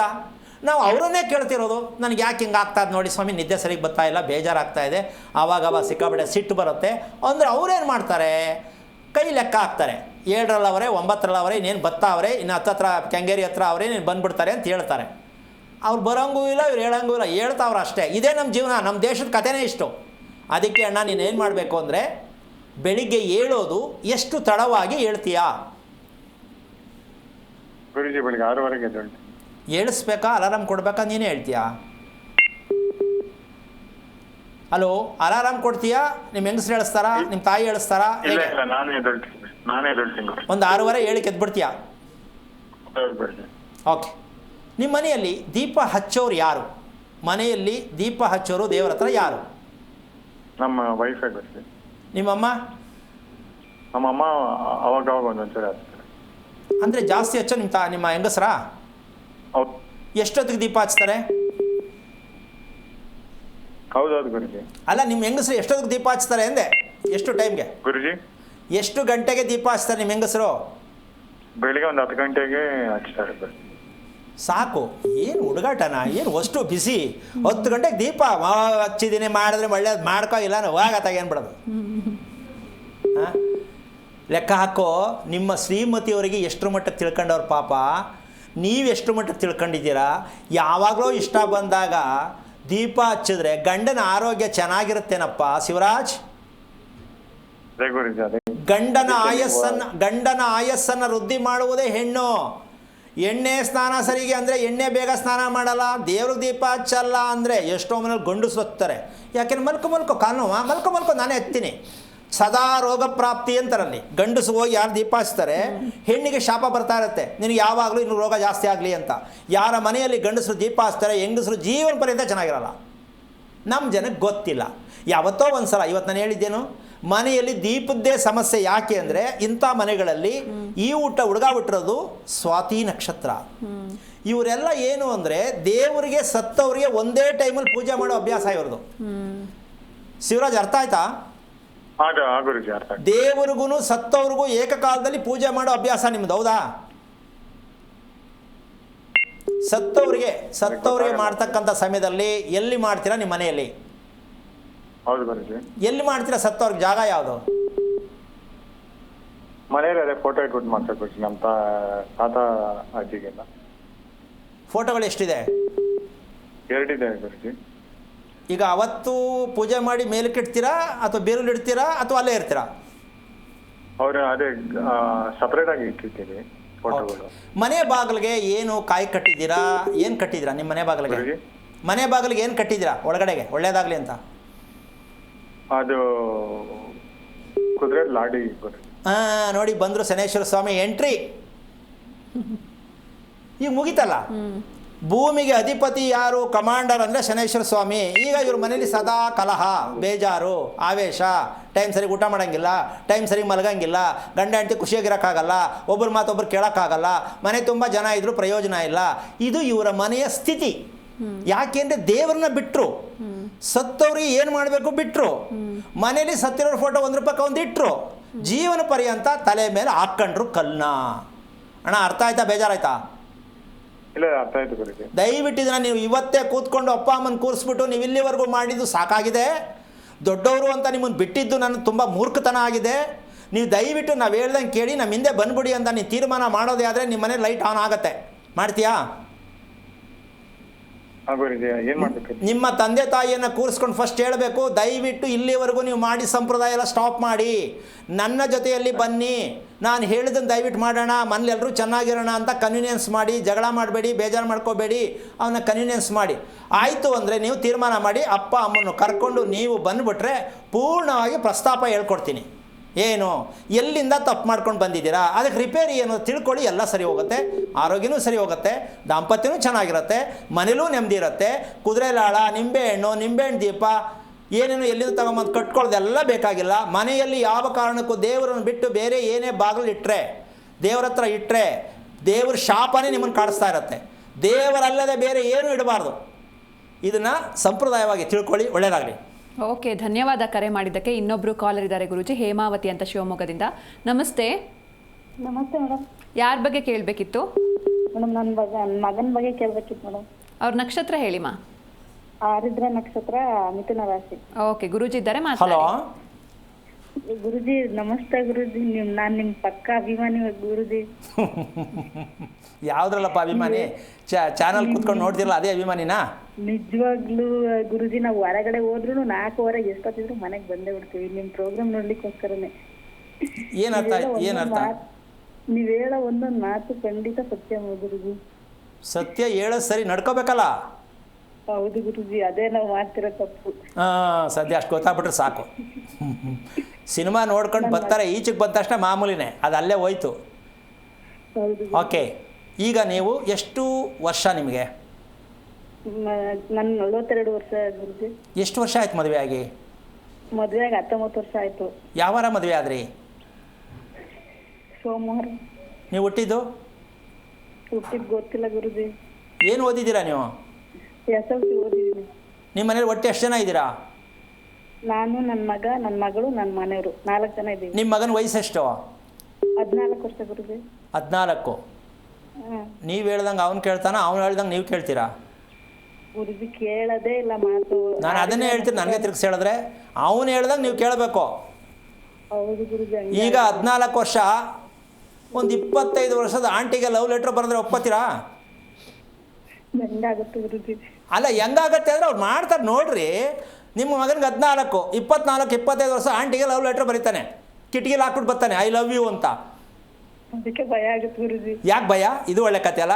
ಲವ್ ಮಾಡೋದು ಒಂದು ಸಾಹಸದ ಕೆಲಸ ಅಲ್ವಾ? ಅವೆಲ್ಲ ನೋಡ್ಬೇಕು ನೀವು. ನನ್ನ ಮಗ ಎಷ್ಟು ಧೈರ್ಯ 14 ವರ್ಷಕ್ಕೆ ಅಂತ. ಈಗ ಈ ಮಾತು ಹೇಳೋದಕ್ಕೆ ನಿಮಗೆ ಬೇಜಾರಾಯ್ತಾ, ತಿಳ್ಕೊಂಡೆ ಅಂತ ಆಯ್ತಾ? ಇಲ್ಲ ಗುರುಜಿ, ನೀವು ಕರೆಕ್ಟೇ ಹೇಳ್ತೀರಾ. ಬೇಜಾರೇನಿಲ್ಲ, ತಿಳ್ಕೊಳಕ್ಕೆ ಒಂದು ಅವಕಾಶ ಸಿಕ್ಕಿರೋದೇ ನಮ್ಮ ಪುಣ್ಯ. ನಿಮ್ಮ ಯಜಮಾನ್ ಏನು ಕೆಲಸ ಮಾಡ್ತಾರಮ್ಮ? ಡ್ರೈವರ್ ಗುರುಜಿ, ಆಟೋ ಓಡಿಸ್ತಾರೆ.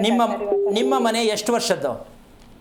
ನಮ್ಮ ಮನೆ ಒಂದು 50-60 ವರ್ಷದ್ದು. ಬಟ್ ಅದು ಬಿದ್ದೋದ್ಮೇಲೆ ನಾವು ಕಟ್ಕೊಂಡ್ವಿ. ಈಗ 7-8 ವರ್ಷ ಆಯ್ತು ಗುರುಜಿ ಕಟ್ಕೊಂಡ್ವಿ. ಸರಿ, ನಿಮ್ಮ ಮನೆಯಲ್ಲಿ ಬೆಡ್ರು ಕೆಳಗಡೆ ಆಗಲಿ ಯಾವುದೇ ಅಕಸ್ಮಾತ್ ಗೊತ್ತಿಲ್ಲದಿರೋ ಜಾಗದಲ್ಲಿ ಹಾವು ನೋಡಿದೆ ಅಂತ ಯಾವಾಗ? ಯಾವುದೋ ಸಣ್ಣ ನೋಡಿರ್ಬೋದು ಗುರುಜಿ. ಸಣ್ಣ ಮರಿನೇ ಆಗಲಿ, ಎಲ್ಲಿ ನೋಡಿದ್ರಿ? ಯಾವ ಜಾಗದಲ್ಲಿ ನೋಡಿದ್ರಿ? ಆಚೆ ವರಂಡದಲ್ಲಿ. ಎಲ್ಲಿ? ಹೊರಗಡೆ ವರಾಂಡ. ಮನೆ. ಏನು ಮಾಡಿದ್ರಿ ಅದನ್ನ? ಏನು ಮಾಡಿದ್ರಿ? ಏನು ಮಾಡಿಲ್ಲ ಗುರುಜಿ. ಬಂದು ಹೊಟ್ಟೈತಾ? ಅವನೇ ನಿಮ್ಮ ಮಗ? ಅವರು ಫ್ರೆಂಡು, ಅದಕ್ಕೆ ನೋಡಕ್ಕೆ ಬಂದವ್ರು ನಿಮ್ಮ ಮಗನ್ನ ಹಾವು.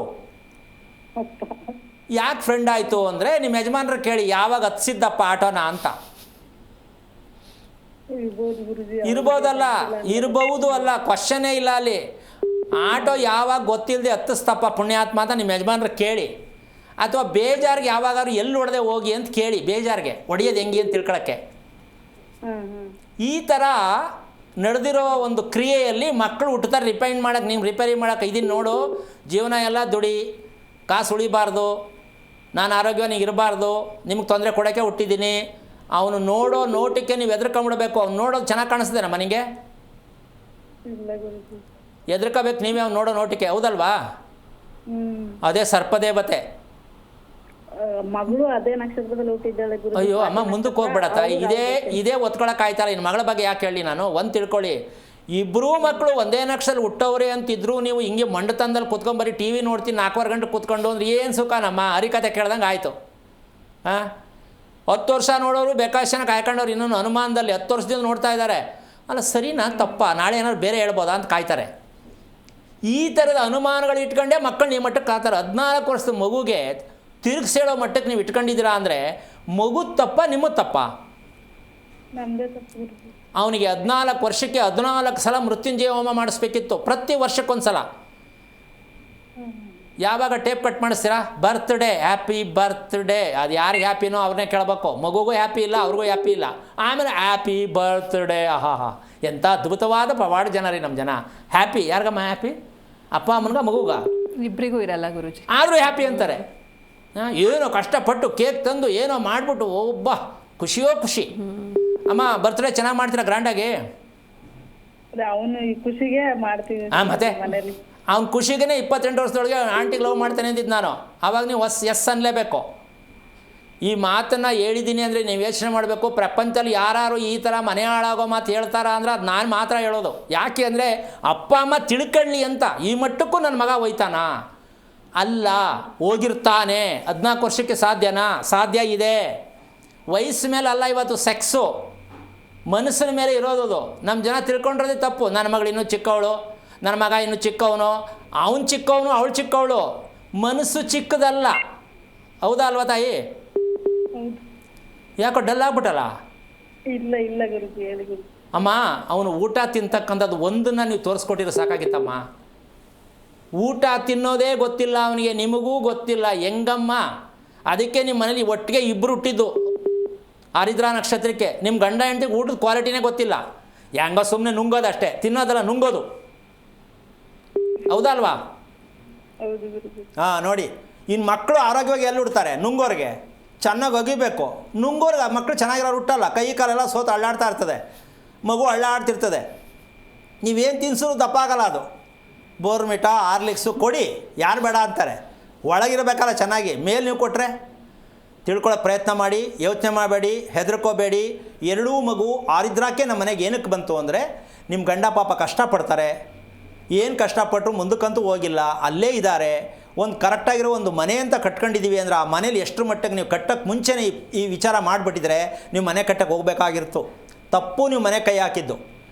ನೀವು ಮನೆ ಕಟ್ಟಕ್ಕೆ ಮುಂಚೆ ನಮ್ಮ ಎರಡೂ ಮಕ್ಕಳು ಒಂದೇ ನಕ್ಷತ್ರಕ್ಕೆ ಏನಕ್ಕೆ ಬಂದೈತಿ ಅಂತ ಕರೆಕ್ಟಾಗಿ ಮಾಹಿತಿ ಕೊಡೋ ಹತ್ರ ಕೇಳಬೇಕು. ನೀವು ಕುತ್ಕೊಂಡು ಯೋಚನೆ ಮಾಡಿದ್ರೆ ಒಳ್ಳೆಯದಾಗಲ್ಲ. ಮನೆ ಕಟ್ಬಿಟ್ಟಿದ್ದೀರಾ, ಈಗ ಆ ಮನೆ ಸಾಲ ತೀರಿಸ್ಬೇಕು, ನಾವು ನೆಮ್ಮದಿಯಾಗಿರಬೇಕು. ಎಲ್ಲಿ ಬರುತ್ತೆ? ಇಲ್ಲ. ಅದಕ್ಕೆ ತಿಳ್ಕೊಳ್ಳೋ ಪ್ರಯತ್ನ ಮಾಡಿ. ಗಂಡ ಹೆಂಡತಿ ಇಬ್ಬರು ಒಂದು ಪ್ಲ್ಯಾನ್ ಮಾಡಿ. ಮಕ್ಕಳಿಗೆ ಇನ್ನೂ ಟೈಮ್ ಇದೆ, ಸರಿ ಮಾಡ್ಕೋಬೋದು. ಪ್ರಯತ್ನ ಮಾಡಿ ತಾಯಿ, ಒಳ್ಳೆಯದಾಗಲಿ. ಓಕೆ, ಧನ್ಯವಾದ ಕರೆ ಮಾಡಿದ್ದಕ್ಕೆ ಗುರುಜಿ. ನೀವಾಗಲೇ ಹೇಳ್ತಾ ಇದ್ರಿ ಈ ದೈವಿಕ ಶಕ್ತಿ ಯಾವ ಮನೆಯಲ್ಲಿ ಇರುತ್ತೆ ಅಂತ, ಅದನ್ನ ಮುಂದುವರಿಸಿ. ಇಲ್ಲಿ ಒಂದು ವಿಷಯ ಏನಂದರೆ ನಮ್ಮ ಇದಕ್ಕೆ ಒಂದು ಚಲನಾ ಶಕ್ತಿ, ಒಂದು ಚಲನಾ ಶಕ್ತಿ. ಇನ್ನೊಂದು ನಾವು ಅತಿ ಮುಖ್ಯವಾಗಿ ನಾವು ತುಂಬ ತಪ್ಪು ಮಾಡ್ಕೊಳ್ತಾ ಇರ್ತಕ್ಕಂಥ ಲೆಕ್ಕಾಚಾರ ಏನಪ್ಪ ಅಂದರೆ ವಿಸರ್ಜನಾ ಶಕ್ತಿ. ಚಲನಾ ಶಕ್ತಿ, ವಿಸರ್ಜನಾ ಶಕ್ತಿ. ಚಲನಾ ಶಕ್ತಿ ಮೆದುಳಿಗೆ, ವಿಸರ್ಜನಾ ಶಕ್ತಿ ಕರಳಗಬೇಕು. ಇದೆರಡು ತಪ್ಪೋಗಿದೆ. ಇಡೀ ಭಾರತ ದೇಶದಲ್ಲಿ ಬರೆದಿಟ್ಕೊಳ್ಬೇಕಾದ್ರೆ, ಇಡೀ ಭಾರತ ದೇಶದಲ್ಲಿ, ವಿಶ್ವದಲ್ಲೇ ಅಂತ ಹೇಳ್ಬೋದು, ಈ ಸತ್ಯವನ್ನು ಚಲನಾ ಶಕ್ತಿ ಎಂದರೇನೋ, ಚಲನಾ ಶಕ್ತಿ ಎಂದರೇನೋ ಅಷ್ಟು ಸುಲಭ ಅಲ್ಲ ಇದನ್ನು ಅರ್ಥ ಮಾಡ್ಕೊಳ್ಳೋದು. ವಿಸರ್ಜನಾ ಅನ್ನೋದು ಗೊತ್ತು, ಆದರೆ ಆಗ್ತಾ ಇದೆಯಾ? ಇಲ್ಲ. ಇದೆರಡನ್ನು ನಾವು ಕಂಟ್ರೋಲ್ ಆಗಿ ಮಾಡ್ಕೊಂಡ ದೆಸೆಯಿಂದ ಹೃದಯಾಘಾತಗಳು ನಮ್ಮ ಭಾರತ ದೇಶದಲ್ಲಿ ನಡೀತಾನೇ ಇರುತ್ತೆ. ಯಾರು ಯಾವ ಟೈಮಲ್ಲಿ ಹಾರ್ಟ್ ಅಟ್ಯಾಕ್ ಆಗ್ಬೋದೋ ಯೋಚನೆ ಮಾಡ್ಕೊಂಡೇ ಬದುಕಬೇಕು. ಮಲಗಂಗಿಲ್ಲ, ಏನಾಗ್ಬಿಡುತ್ತೋ, ಏನಾಗ್ತಾ ಇದೆಯೋ. ಪ್ರತಿ ಮನೆಯಲ್ಲಿ ಇದಿದೆ, ಪ್ರತಿ ಮನೆಯಲ್ಲಿ. ಇದಕ್ಕೆ ಬೇಕಾದ ನಾನು ವೈಜ್ಞಾನಿಕವಾಗಿ ರೂಪಿಸಿ ತೋರಿಸ್ತೀನಿ. ವೈಜ್ಞಾನಿಕವಾಗಿ, ನಾನು ಡಾಕ್ಟರ್ ಅಲ್ಲ. ಒಂದು ವ್ಯಕ್ತಿ ಅನ್ನವನ್ನು ಬಾಯಿಗೆ ಯಾವ ರೀತಿ ಹಾಕ್ತಾನೆ, ಅದನ್ನು ಹೆಂಗೆ ನುಂಗುತ್ತಾನೆ, ಅದು ಹೆಂಗೆ ತಿಂತಾನೆ, ಇಷ್ಟು ತಿಳ್ಕೊಂಡ್ರೆ ಸಾಕು. ಇದಕ್ಕೆ ಯಾವುದೇ ಇನ್ಸ್ಟಿಟ್ಯೂಟ್ ಇಲ್ಲ ರೀ ನಮ್ಮ ದೇಶದಲ್ಲಿ. ಊಟ ಮಾಡೋದಕ್ಕೆ ಆಹಾರ ಪ್ರಕ್ರಿಯೆ, ಇದಕ್ಕೇನು ಹೇಳ್ತೀವಿ ಅಂದರೆ ಆಹಾರ ಚಿಕಿತ್ಸೆ ಅಂತಾರೆ. ಯಾವ ಪ್ರಪಂಚದಲ್ಲಿ ಎಲ್ಲರೂ ಬೋರ್ಡ್ ನೋಡಿದ್ದೀರಾ? ಆಹಾರ ಚಿಕಿತ್ಸೆ, ಬನ್ನಿ ನಾವು ತೋರಿಸ್ಕೊಡ್ತೀವಿ. ಅದಾದಮೇಲೆ ದೈಹಿಕವಾದ ಚಿಕಿತ್ಸೆ, ಅದಾದಮೇಲೆ ಪ್ರಕೃತಿ ಚಿಕಿತ್ಸೆ. ಇವು ಮೂರನ್ನು ತಿಳ್ಕೊಂಡ್ರೆ ವಾತ, ಪಿತ್ತ, ಕಫ, ಈ 3 ರೋಗ ಇರಲ್ಲ. ಈ 3 ರೋಗ ಇಲ್ಲದೆ ಮನುಷ್ಯ ಇಲ್ಲ. ಅದಕ್ಕೆ ಅವನಿಗೆ ರೋಗ ಬರೋದೇನು ತಪ್ಪಿಲ್ಲ. ಇದು ನಾವು ರೂಪಿಸ್ಕೊಳ್ತಾ ಇರತಕ್ಕಂಥ ಮನೆಯಲ್ಲಿ ಈ 3 ರೋಗಗಳನ್ನು ನಾವು ಕಟ್ ಮಾಡ್ಕೊಳ್ಳೋದಕ್ಕೆ ಪ್ರಯತ್ನ ಮಾಡಿ ಮನೆ ಕಟ್ಕೋತಾ ಇದ್ದೀವಿ. ನಂಬರ್ 1, ಆಹಾರ ಜೀರ್ಣ ಆಗ್ತಕ್ಕಂಥದ್ದು ಇದೆಯಲ್ಲ, ಅಷ್ಟು ಸುಲಭ ಅಲ್ಲ. ಯಾರ ಕಲರ್ ಮಾಡೋಕ್ಕಾಗತ್ತೆ? ನಾವು ತಿಂದೋದು ನಾವೇ ಕರಗಿಸ್ಬೇಕು. ಹೌದಾ? ಕರಗ್ಸೋಕ್ಕೆ ಎಲ್ಲಿ ಜಾಗ ಇದೆ ನಮಗೆ? ಕರಗ್ಸೋಕ್ಕೆ ಗೊತ್ತಿಲ್ಲ ನಮಗೆ. ಏನು ಕರಗಿಸೋದು? ವಾಕ್ ಮಾಡ್ತೀವಿ ಸ್ವಾಮಿ, ನಡೆಯಲ್ಲ. ವಾಕ್ ಮಾಡೋದು ಮುಂದಕ್ಕೆ ತಳ್ಳೋಕ್ಕೆ, ಅದೆಲ್ಲ ಕೂತಿರುತ್ತೆ, ಮುಂದಕ್ಕೆ ತಳ್ಳೋಕೆ ವಾಕ್ ಮಾಡೋದು ಅಷ್ಟೇ. ಇನ್ನು ಮಿಕ್ಕದ ಅರ್ಧ ಒಳಗೆ ಇರ್ತದೆ. ಅದನ್ನೇನು ಮಾಡ್ತೀರಾ? ಯೋಗ ನಡೆಯಲ್ಲ. ನೀವೇನೇ ಮಾಡಿದ್ರೂ ಚಲನಾ ಶಕ್ತಿ ತುಂಬ ಚೆನ್ನಾಗಿರಬೇಕು. ನಿಮ್ಮ ಮಕ್ಕಳಿಗೆ ಸರಿಯಾದ ದಾರಿ ತರಬೇಕು, ನಿಮ್ಮ ಮಕ್ಕಳು ಆರೋಗ್ಯವಂತರಾಗಬೇಕು ಅಂದರೆ ನಿಮ್ಮ ಮಕ್ಕಳ ಚಲನಾಶಕ್ತಿ ನಿಮಗೆ ಗೊತ್ತಾಗಿದೆಯಾ? ಗೊತ್ತಾದರೂ ನಿಮಗೆ ತಿಳ್ಕೊಂಡಿದ್ದೀರಾ? ನಿಮ್ಮದು ಚೆನ್ನಾಗಿದೆಯಾ? ನಿಮ್ಮದು ಚೆನ್ನಾಗಿಲ್ಲ. ಇನ್ನು ಮಕ್ಕಳು ಚೆನ್ನಾಗಿರುತ್ತಾ? ಅದೂ ಚೆನ್ನಾಗಿಲ್ಲ. ನಿಮ್ಮ ಮಕ್ಕಳನ್ನು ಆರೋಗ್ಯವಂತರನ್ನಾಗಿ ಮಾಡೋಕ್ಕೆ ನಿಮಗೆ ದಾರಿ ಯಾವುದಿದೆ ದಾರಿ ದಯವಿಟ್ಟು ಯಾರೋ ಇದ್ರೆ ಮೆಸೇಜ್ ಮಾಡಿ. ನಮ್ಮ ಮಕ್ಕಳನ್ನು ಆರೋಗ್ಯವಂತರನ್ನಾಗಿ ಮಾಡೋದಕ್ಕೆ ನನಗಿದು ಗೊತ್ತು, ದಯವಿಟ್ಟು ಮೆಸೇಜ್ ಮಾಡಿ, ತಿಳ್ಕೊತೀನಿ ನಾನು. ಸಾಧ್ಯ ಇದೆಯಾ? ಮಕ್ಕಳನ್ನು ಆರೋಗ್ಯವಂತರನ್ನಾಗಿ ಮಾಡುವುದೇ ತಂದೆ ತಾಯಿಗಳ ಕರ್ತವ್ಯನೇ ಹೊರತು LKG ತೊಗೊಂಡು ಮಗು ಕೂರಿಸೋದು ಮುಖ್ಯ ಅಲ್ಲ. ನಿಧಾನಕ್ಕೆ ಓದಿಸಿ ಪರವಾಗಿಲ್ಲ, 10 ವರ್ಷ ಆದಮೇಲೆ ಓದಿ ಅಂತ ನಾನು ಆರ್ಡ್ರ್ ಮಾಡ್ತಾಯಿಲ್ಲ, ಅದು ನಿಮ್ಮ ಖುಷಿ. ಆದರೆ ಮಗುವಿನ ಜೀವನ ಜೊತೆ ಆಟ ಆಡಬೇಡಿ. ಇಲ್ಲಿವರೆಗೂ ಆಡಿ ಆಡಿ ಮಕ್ಕಳನ್ನೆಲ್ಲ ಅಧೋಗತಿಗೆ ಹೊಟ್ಟೋಗ್ತಾ ಇದ್ದೀವಿ ನಾವು. ಯಾರ ಮನೇಲಿ ನೋಡಿ ಮಕ್ಕಳದೇ ಸಮಸ್ಯೆ, ಇವ್ರ ಸಮಸ್ಯೆ ನೋಡಿ ಅಪ್ಪ ಅಮ್ಮನ ಸಮಸ್ಯೆ, ಅವ್ರಿಗೆ BP ಬೇಗ ಬಂದ್ಬಿಡುತ್ತೆ. ಅದೇನಮ್ಮ, ಮಕ್ಕಳಿಂದ ಅಪ್ಪ ಅಮ್ಮನ BP, ಎಕ್ಸಾಮ್ ಆಗುತ್ತೋ ಇಲ್ವೋ BP, ನನ್ನ ಮಗ ಚೆನ್ನಾಗಿ ಆಗ್ತಾನೋ ಇಲ್ವೋ BP, ಮಕ್ಕಳಿಂದ BP ಬರ್ಸ್ಕೊಳಕ್ಕೆ ಮಕ್ಕಳಾಕೆ ಮಾಡ್ಕೊಂಡ್ರಿ ಅಂತ ನಾನು ಕೇಳೋಕ್ಕಾಗತ್ತಾ? ನೀವು ತಿಳ್ಕೊಬೇಕು. ಮಕ್ಕಳು ಮಾಡ್ಕೊಳ್ಳೋಕ್ಕೆ ಏನು ಪ್ರಯತ್ನ ಮಾಡಬೇಕಿತ್ತು ಅಂತ ಮುಂದುವರೆದ ಭಾಗದಲ್ಲಿ ಹೇಳ್ತೀನಿ. ನಿಜವಾಗ್ಲೂ ಸಂತಾನ ಮಾಡ್ಕೊಳ್ಳೋಕೆ ನಮ್ಗೆ ಗೊತ್ತಿದೆಯೇನ್ರಿ? ಅಪ್ರಾಣೆ ಗೊತ್ತಿಲ್ಲ. ಅದನ್ನು ಹೇಳ್ಕೊಡೋಣ, ನಿಮ್ಗೆ ಹಂಗೆ ದಿಗ್ಭ್ರಮೆ ಆಗ್ಬಿಡುತ್ತೆ. ಮಗು ಮಾಡ್ಕೊಳ್ಳೋಕೆ ಇದೆಲ್ಲ ಪ್ರಯತ್ನ ಮಾಡಬೇಕಾ ಅಂತ ಅದನ್ನು ಹೇಳ್ಕೊಡೋಕ್ಕೆ ನಾನಿರೋದು. ತಿಳ್ಕೊಳ್ಳೋಕೆ ಪ್ರಯತ್ನ ಮಾಡಿ. ಇವತ್ತಂತೂ ಒಂದು ಸತ್ಯವಾಗಿ ನೀವು ತಿಳ್ಕೋಬೇಕು, ಮಕ್ಕಳನ್ನು ನಾವು ಅಡ್ಡದಾರಿಗೆ ಕಳಿಸ್ತಾ ಇರ್ತಕ್ಕಂತಹ ಪೋಷಕರು, ತಂದೆ ತಾಯಿಗಳು, ಓದು ಒಂದೇ ಮುಖ್ಯ ಅಂತಕ್ಕಂಥ ತಿಳ್ಕೊಂಡಿರ್ತಕ್ಕಂಥವ್ರಿಗೆ ಈ ಸತ್ಯವನ್ನು ಪ್ರತಿಯೊಬ್ಬರು ಅರ್ಥ ಮಾಡಿಕೊಂಡ್ರೆ ನಿಮ್ಮ ಮಕ್ಕಳಿಗೆ ಬುದ್ಧಿ ಹೇಳೋದು ಬೇಕಾಗಿಲ್ಲ, ನಿಮ್ಮ ಮಕ್ಕಳಿಗೆ ನೀವು ಮದುವೆ ಮಾಡೋದು ಬೇಕಾಗಿಲ್ಲ, ನಿಮ್ಮ ಮಕ್ಕಳಿಗೋಸ್ಕರ ನೀವು ದುಡ್ಡು ಮಾಡೋದು ಬೇಕಾಗಿಲ್ಲ, ಅವ್ರಿಗೋಸ್ಕರ ಮನೆ ಕಟ್ಟೋದು ಬೇಕಾಗಿಲ್ಲ. ಜೀವನದಲ್ಲಿ ಒಳ್ಳೆಯ ಮನೆ ಯಾವುದು ಅಂದರೆ ನಿಮ್ಮ ಮಕ್ಕಳನ್ನು ಆರೋಗ್ಯವಂತರನ್ನಾಗಿ ಮಾಡುವುದೇ ನಿಜವಾದ ಮನೆ. ಹೆಣ್ಣು ಕೊಡೋಕ್ಕೆ ಮನೆ ಕಟ್ಟಿಸ್ಕೊಳ್ಳೋದು, ಹೆಣ್ಣು ತರಕ್ಕೆ ಮನೆ ಕಟ್ಟಿಸ್ಬಿಡೋದು ಒಂಥರ ಗಿಮ್ಮಿಕ್ ಇದು. ಮನೆ ನೋಡಿದ ತಕ್ಷಣ ಹೆಣ್ಣು ಕೊಟ್ಬಿಡ್ತಾರೆ, ಅದೇನು ಕೊಟ್ಬಿಡ್ತಾರೆ ಗೊತ್ತಿಲ್ಲ. ಯಾರು ಚೆನ್ನಾಗಿರ್ಬೇಕಮ್ಮ? ಮನೇಲಿರೋರು ಚೆನ್ನಾಗಿರ್ಬೇಕಾ, ಮನೆ ಚೆನ್ನಾಗಿರ್ಬೇಕಾ? ಮನೇಲಿರೋರು ಇಲ್ವಲ್ಲ. ಅದಕ್ಕೆ ಉತ್ತರ ಏನು ಗೊತ್ತು ಅಂದ್ರೆ, ಮನೆಯನ್ನು ಏನಕ್ಕೆ ಕಟ್ಟಬೇಕು? ದಯವಿಟ್ಟು ಯಾರೋ ಇದ್ರೆ ಮೆಸೇಜ್ ಮಾಡಿ. ಹೇಳ್ತಾ ಇದ್ದೀನಿ, ಮನೆಯನ್ನು ಏನಕ್ಕೆ ಕಟ್ಟಬೇಕು ನಾಳೆ ಹೇಳ್ಕೊಡ್ತೀನಿ, ಯಾಕೆ ಕಟ್ಟಬೇಕು ಅಂತ. ನೀವು ತಿಳ್ಕೊಂಡ್ರು ಮನೆಯೆಲ್ಲ ಕಟ್ಟೋದು. ಮನೆಯನ್ನು ಕಟ್ಟುವ ಕಾರಣ ಯಾವುದು? ದಯವಿಟ್ಟು ಮೆಸೇಜ್ ಮಾಡಿ. ಎಷ್ಟು ಮೆಸೇಜ್ ನೋಡ್ತೀನಿ ನಾನು, ನಾಳೆ ಉತ್ತರ ಹೇಳ್ಕೊಡ್ತೀನಿ. ಮನೆ ಕಟ್ಟುವ ಕಾರಣ ಯಾವುದು ಅಂತ ನೀವು ತಿಳ್ಕೊಳ್ಳೋದಕ್ಕೆ ಪ್ರಯತ್ನ ಪಟ್ಟರೆ ಎಲ್ಲವೂ ಸರಿ ಹೋಗುತ್ತೆ ಅಂತ ಹೇಳ್ತಾ ಕಾರ್ಯಕ್ರಮ ಮುಗಿಸ್ತಾ ಇದ್ದೀನಿ. ಜೈ ಶ್ರೀರಾಮ್. ಖಂಡಿತ ಗುರುಜಿ, ಇನ್ನು ಇಷ್ಟು ಹೊತ್ತು ಸಾಕಷ್ಟು ವಿಷಯಗಳನ್ನ ತಿಳಿಸ್ಕೊಟ್ರಿ, ಧನ್ಯವಾದಗಳು. ನೋಡಿದ್ರಲ್ವಾ ವೀಕ್ಷಕರೇ, ಇವತ್ತಿನ ಸಂಚಿಕೆಯಲ್ಲಿ ಬಹಳಷ್ಟು ಮಾಹಿತಿಯನ್ನು ತಿಳ್ಕೊಂಡ್ವಿ. ಮತ್ತೆ ಮುಂದಿನ ಸಂಚಿಕೆಯಲ್ಲಿ ಭೇಟಿಯಾಗೋಣ. ನೋಡ್ತಾ ಇರಿ ಜೀ ಕನ್ನಡ ನ್ಯೂಸ್, ಸತ್ಯವೇ ಸುದ್ದಿಯ ಜೀವಾಳ. ಹೆಚ್ಚಿನ ಮಾಹಿತಿಗಾಗಿ ಸಂಪರ್ಕಿಸಿ ಶ್ರೀಮಾನ್ ಶ್ರೀ ಪುರುಷೋತ್ತಮ್ ದೇಶಿಕ್ ಗುರೂಜಿ, ಶ್ರೀ ಧರ್ಮ ಮಾರ್ಗ ಕಚೇರಿ, ನಂಬರ್ 532, ಮಲಥಳ್ಳಿ ಮುಖ್ಯ ರಸ್ತೆ, ಬೆಂಗಳೂರು 560056. ದೂರವಾಣಿ ಸಂಖ್ಯೆ 9148639933, 86189152319, 91082588834.